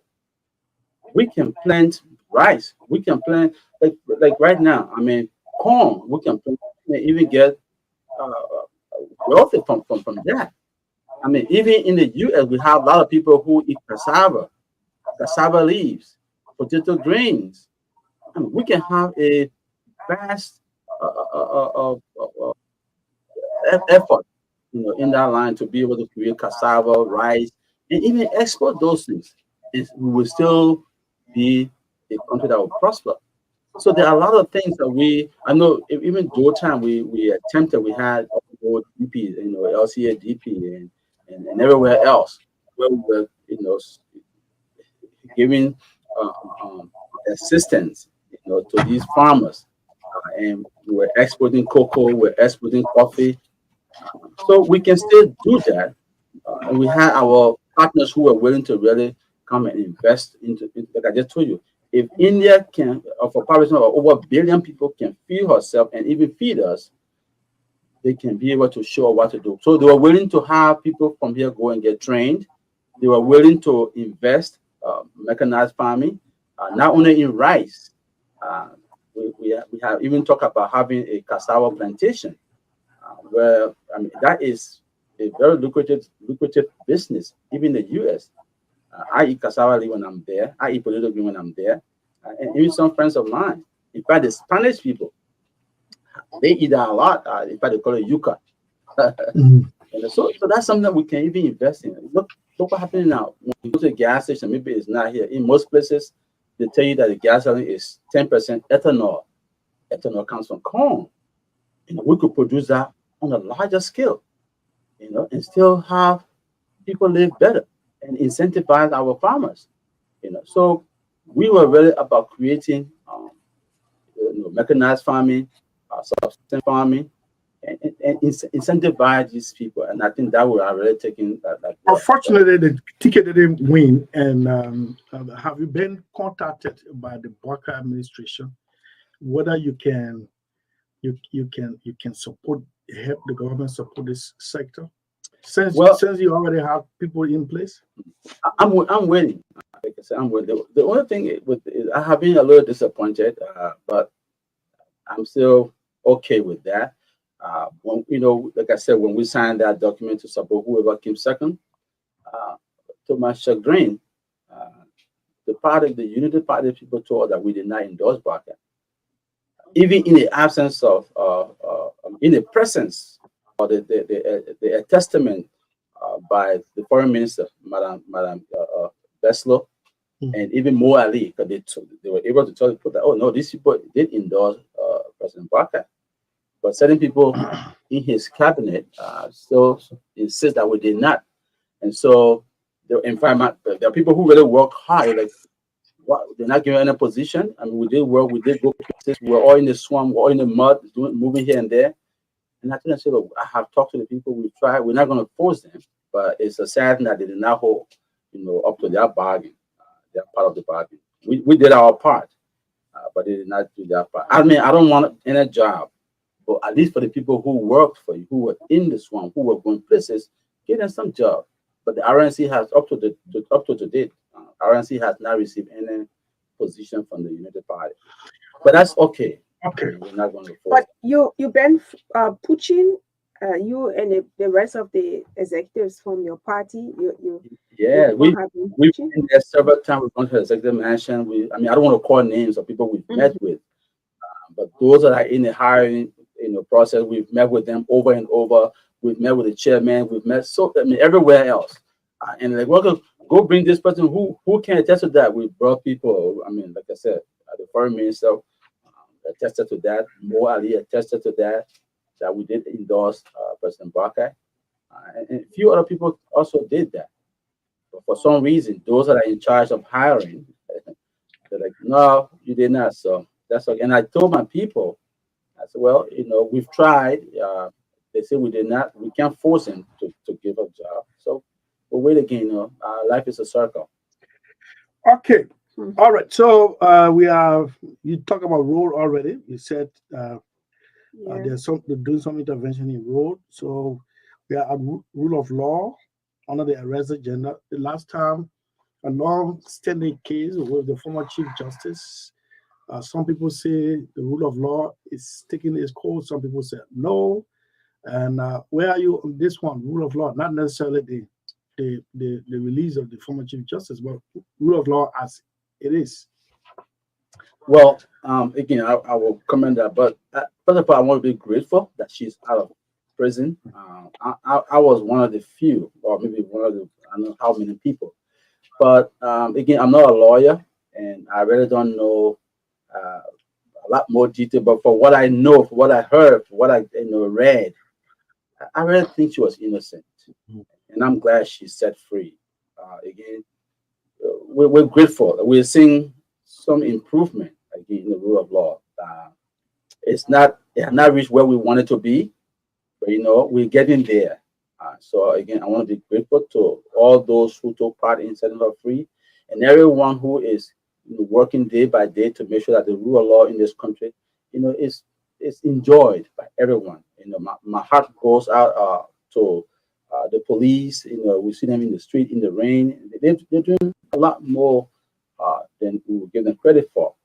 And again, if I have one, I think the police, the military, and the teachers, and somebody, the healthcare people, they should really be taken well care of. I think they are doing a lot. Police, military, healthcare, and teachers. Four groups of people. I think they are underserved. They are underserved by the government of this nation. I think they're doing a lot more. Why you want to leave out the immigration? They man your borders. Yes. Well, they may form part of the military somewhat. I just want to get that. Education. New school year has begun since September 3rd or the 3rd. Well, the minister is doing nationwide tour. She hasn't published her findings yet, but we know this is not the first time a cabinet minister at the level of education has made tour upon tour. What do you see as the workers' approach to education? He first started by bringing in what he referred to as a revered, an experienced, and sophisticated educationalist. Let's discuss education under President Boakai. Well, again, maybe a year or a year and a half from now, we'll see. But for now, there's not really much difference. But again, it's heading somewhere better. Again, my only thing here is the basic proficiency of reading and writing is, we still have not really surpassed that. We've not really gone anywhere with that. And I think even thankfully he's bringing professionals, but I think they need to focus on, which we wanted to do as RNC-led government. We would have focused on primary education. It's very important. I'll give you one good example. We had a civil war here that lasted for, I think, 14, 15 years, somewhat. So you take a child that was born within that time frame, and maybe at the end of the war, he's like 14 years old, and you want that man to go sit in first grade, he's not going to do that. He's too old. That whole time. So this man is going to grow up not having any much, importance when it comes to education. So because he does not know the importance of education, he's not going to send his child to school. He's probably going to do something different. We're not saying it's a bad thing, like riding motorcycle and other things. It's not a bad thing. It's just the condition that have caused people to get involved in that area. I know a guy who left professional soccer to go ride motorcycle. And when I talked to him, he said the soccer was not giving him anything. He had a family. So that's the man who is good at what he does professionally. But because of the situation he has found himself, he needs to take care of his family. So he's a smart man to prioritize his family. But the environment is not conducive to support his profession. So people who would not be able to really, emphasize or education or enjoy will not put much emphasis on that. So we need to really go back to the root, primary education. Let's put all the money people stealing. Take 1 million, buy a laptop, I mean, when my son was 4 years old, we bought him a software where he could type. It would tell him on the screen of the laptop when he point his head up, and he would point this and point that. The letter would appear on the screen. He would do that and do that, and he's about 11 years old now, and he's typing far better than I did when I was even out of in college. So that's the technology. Look, this is 2024. We don't have to wait to be we're not in 1940 anymore. So these things are available. We have a lot of smart people who are good in education. Put a thing in here, buy the laptop. I think a few years ago, I think President Ado of Ghana, he bought a laptop for almost every high school 12th grader in Ghana. So let's start. I was here, buy a laptop. Doing all the stealing all the money. I mean, we have enough money. Even 1 million or 2 million. Do that. Mhm. Invest in the future of this nation. Okay, so let's come down to sanitation, and we just had the city mayor here, Painesville. He cast a big embarrassment on the way we manage our waste. He made a classical example, like Ghana.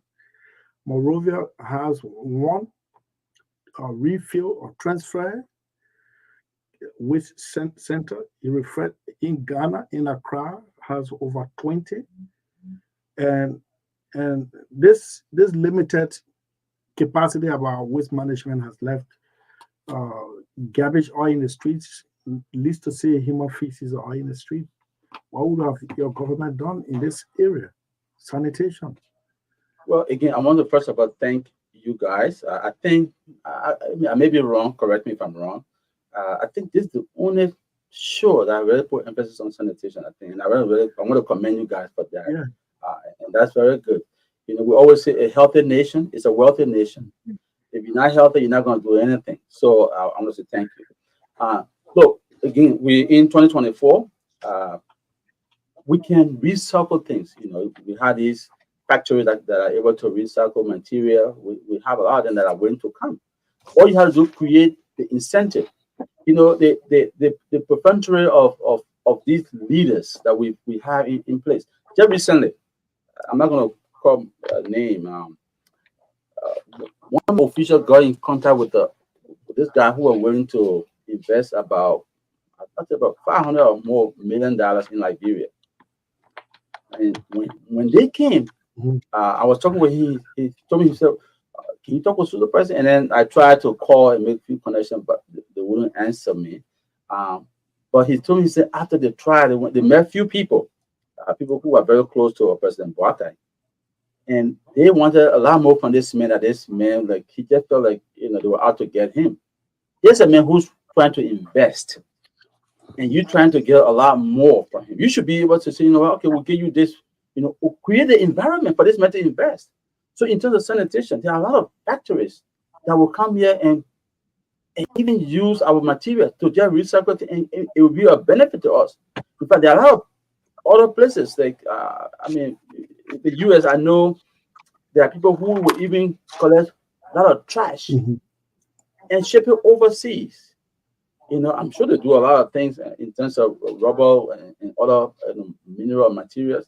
We have a lot of things that we can just clean. So, if we have one, we will have higher people coming and just recycle. But one of the things, Mr. Sadi, I want to tell you,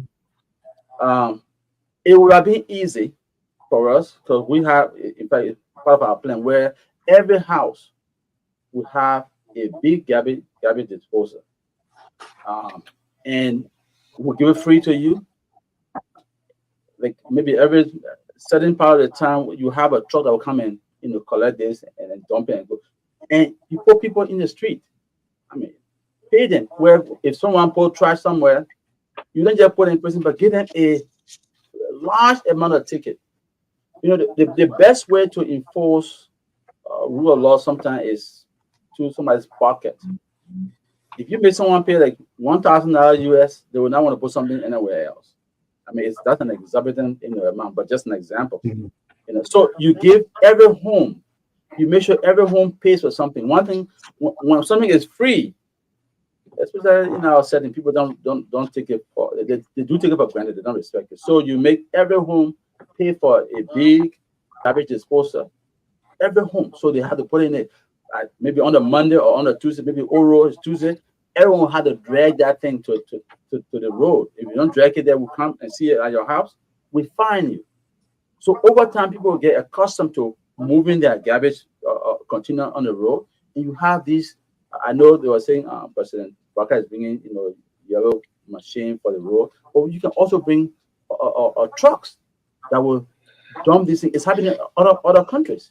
Even in Ghana, it's happening in Ghana. We can have it here. So even though we don't have the road structure, but we can have people drag that thing on the road. The few road we have, and in no time, the city will be clean. Okay. We don't even have a garbage disposal. So the man will go and eat and do all his things. Where will he put it? Probably just dump it in the back. But the government should be able to provide those things for the people at a minimum cost. Okay, so let's go to tourism. You were talking about Liberians have talent. They are singers, good singers, but no policy to empower them. And then the government has announced that it has drafted a legislation sent to the legislature to detach tourism from the Ministry of Information. That in the way it thinks, the government thinks, is going to make tourism more robust rather than keeping it under a sector ministry. What is your take on that? In a way, I would, again, I'm not a lawmaker, but I would think that's a good idea because for over the years, we've not seen anything. Look, we have places here that could be built, the Battery Waterfall, There are a lot of places where people could come and just look at the beaches. Look, people go, I think almost like it's $1 billion industry going to the Bahamas. And I was just talking to a friend of mine from Liberia. He said he's traveling to the Bahamas, I think in 2 weeks. For vacation. What they have nice beaches. We have beaches here. But we have not been able to develop ours. We can make this, people will come here just for vacation. I mean, nice, we have good sunshine. If we create nice beaches, they will come. There are other places where people will be able to come. Look, we have historic areas that can be created, that can be enhanced. In terms of the music, look, that's entertainment. That's correct. Mm-hmm. That can also enhance tourism. A lot of people will want to come and see places, but in the process, we'll probably see a celebrity that will be promoted. All the people, like for example, Flavor did not just fall from the sky. It took time for him to get into the making because the condition was right. They promoted him on social media, promoted him. The government or whomever created that. If we have tourism on maybe be controlled by a separate group or entity, I think it will sell like people a lot more better than other people having it with the Ministry of Information. I was talking to a friend of mine. He didn't even know where Liberia was. I'm telling you, I'm like, we're the oldest republic in Africa. He said, Liberia, where is that? So, but we don't know his country. So, 50-50. Well, no, where is he from? Kenya? Yeah, but I think That's why okay. He's never the African history. You should have just despised that man. You need to check yourself. I mean, I was surprised he did not know about Liberia. There is a street in Nairobi named after Monrovia. Monrovia Street, just around the University of Nairobi. Yeah. I don't think he was born. I think he's probably like an American Kenya or something like that. So, but he knows Nigeria, he knows Ghana, but he doesn't know Liberia. So I think we are doing disservice to ourselves. That can be measurement for knowing Liberia. Let's despise it. Well, I mean, he can be used as an indicator, to define what we're talking about. Okay. Anyway, so I think taking that away from the Ministry of Information would be a better thing. I would say so. Okay, so we're about to open the lines on 07. But first, let me ask you this question. What is going to be your mode of interaction with the voters? Now you lost the election, you left, you're here, you're cool. People will say cold as a chicken. And this is not unique to you alone. Other politicians will come, contest, they leave. Lost, they leave. They never come until election eve. And then the next question could be, are you in this for good to win? Or your first time you learn a lesson and you have to quit?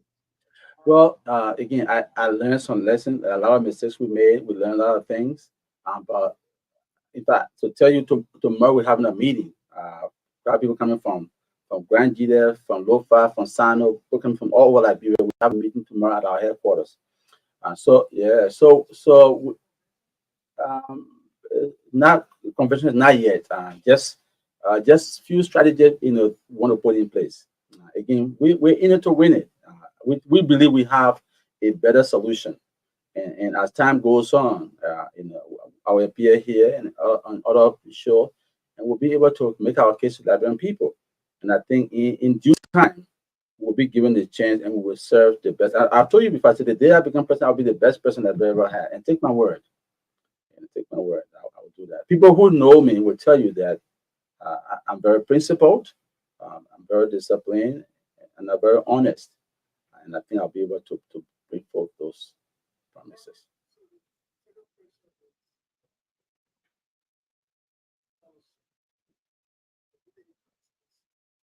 Supporters here. They were on this network announcing a scholarship for Liberian students to go to India. In fact, the university authorities were here on this platform, two of the administrative staff. How far are Liberians responding? How far is it? Well, again, we went there, we did our work for Liberians, and we did campaign on that we would have scholarship, and the people came. So we didn't say, well, we lost the election, so we're going to just forget everything. No, we made them come. I think so. The manager of the school here, and I told her to look it up. Look up the school. It's not something it's not a 419 thing. But there are a few things. Some people think it's a 419, and I said no, it's not. Secondly, we were able to negotiate. We sent about 4 persons to India, which cost us as a political party a lot. We could use that money for our campaign, but we sent them there to India to negotiate, and they were able to say, you know what, we're going to give it, free scholarship, but they will have to pay for room and board, and considering scholarship and everything you're going to learn over there for 4 years, I think it is just free. But again, most people don't have the funding, to help with the room and boarding and other things. But it's just a minimum cost. But you can't blame them because, again, everybody always does the scholarship still roll on? Yeah, it's still there. And in fact, some people told me, "Look, man, can you help me?" I was like, if I would do it for everybody, I'm gonna be very broke. So, but we did our part. It's free. It's free. So I don't know why people have not really taken advantage of that. It's not a 419 thing. We made a promise and we fulfilled that, and we even talked to the people. So please come down and talk to them. We made them appear on the show. Yeah. We've done our part, and it is still available. Reach our headquarters or reach the Secretary General, Alexander Cezanne. To help. Okay, so with time fast spent, we can take few calls. Reverend Alexander Ndabakali, Yes, sir. is the political leader, former presidential candidate of the Reformer National Congress. 077-5144-278. Because of time factor, we take 4 questions. We sign off. You answer it. We sign off. Tomorrow is Tuesday, another day. Today marks exactly 34 years since Samuel Doe was captured at the Freeport of Monrovia and interrogated, subsequently executed by the INPFL. We just need to remind you on that one. Liberia has come of age. This caller is on the line. Good afternoon to you, caller. Hello? Good afternoon. Let's hear you. Yes, sir. Okay. 0777-285961 or 077-5144-278. This is State of the Nation. We will take, as I said, few calls and then take a quit for today's presentation. Unfortunately, the number the studio number, the phone is off. So you can call on 0775144278 so that you can put your concern through. This caller mistakenly died. And I'm trying to put this. Okay, so it's on now. Let me take this caller. Hello? Uncle Chris, good afternoon. Let's hear you, Chief. Thank you. And let me say a pleasant good afternoon to your guest and as well, Sis Madeline. I phone in from District 4. This is the voice of Akwe Ebo speaking. Uncle Chris, I listened to your guest and I think he spoke on a wide range of issues relating to this country, and I must commend him for that. But this issue that has to do with Councillor Tiawan Gongolo, where he said that the country is divided and it is only because Honorable Boakai is not creating an avenue to rub shoulders with the former President George Manuel Weah. So I care to ask your guest this afternoon, what is his own take when it comes to this pronouncement from Honorable Tiawan Gongolo? Thank you for having me. Thank you. He's taking notes. You will address your concern.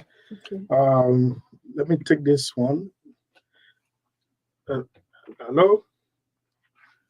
Okay, so it's on now. The Zero, message from there? I'm correct. Okay. No, okay, I mean, go okay. on. 077 0777 285961. Got a caller? Okay, so yes, Chief, you had a caller. Unfortunately, we got a phone problem, sorry. But the caller is asking, I think I need to just take the second one and then. Oh, okay. Yeah. Hello? Yes. Hello. Yeah, this is Mr. Yanin, and I join you from Magibi County. Yes, sir. Okay, I want to say thank you and thanks to the studio guest in studio for his exposés.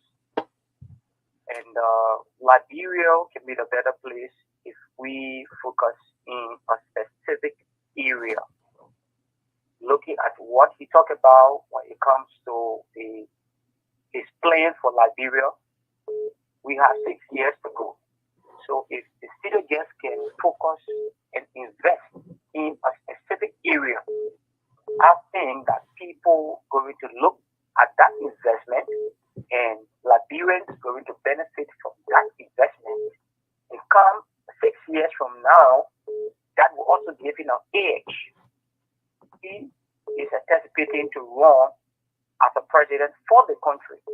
It's several areas of recycling materials, the era of looking at the beaches, looking at agriculture, education, Okay. scholarship. So if he can focus in a specific area, forget about the Braga stuff, forget about the job, and who want to work in the Braga government, let it go. Those that have worked within his party level, let them focus on a specific area within those places that he named. Okay. Create a job facility and let Liberians work with that period. And let them see the reality that if we have voted this man, we are going to have better. Okay, Chief. All right. Thank you. Thank you so much. The last caller. Hello? Yeah, good afternoon, Chris. Quickly, let's hear you, Good afternoon Chief. to your Less than a studio minute. guest. Time is fast spent. Yeah, okay. This is John D. Thomas and phoning from around the Import River. My question to your studio guest is that why are you seeing different now that you didn't see in the past administration? And my second concern has to do with the Walker administration 7 months old. What would be your grading if you have one? Please Okay. leave it to the public. That will know, please. Thank you very much. Thank you very much. Let's hear you, Mr. Colley. Okay, so when it comes Maybe to we can take 2.5 minutes to answer those questions. okay, yeah. So when it comes to President Barker and President Weah, I personally I don't think President Barker has any personal vendetta against him. One thing I must commend President Barker. I think he's doing very well when it comes to implementing some good principle of governance. Look, people must be held accountable. If President Weah takes that to be it's against him, fine. Well, it's not very personal. Even the day Barker leaves, we will still have to audit his government, his people. So if it is based on that, then I think Barker is doing an excellent job. But if it is just maybe he doesn't want to talk to the person, the man, I think President Barker should be, he's bigger than that. I don't think he's doing that for that purpose. But I think because President Barker is requiring accountability, President Weah is taking it personal. But I don't think it is personal. When Barker leave, will come after him too. If we do that, Liberia is a good place. And I think that's what we have failed to do in time past. And it's like, oh, whoa, what's happening? So he's doing a good job. I commend him for that. Again, to grade President Barker, I'll probably say right now, I'll give him a C+. C plus. Yeah. That's not for a smart student. A C+. Because of what? Well, Because of the number one, the less time.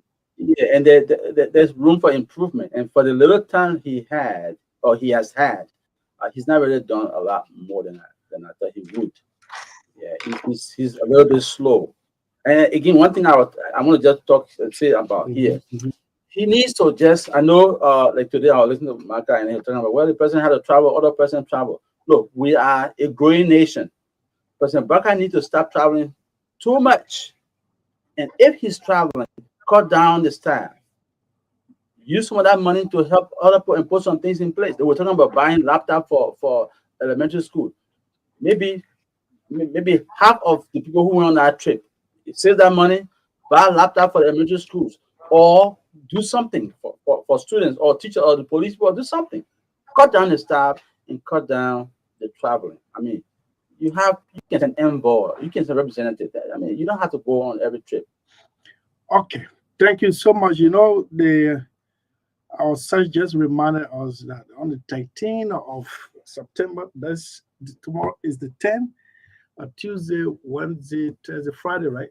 Is it going to be Friday? Let me check, please. On Thursday is going to be the first anniversary of the day you presidential candidate attended a debate organized by Yeah, this the platform. 13th will be Friday. Friday. Yeah.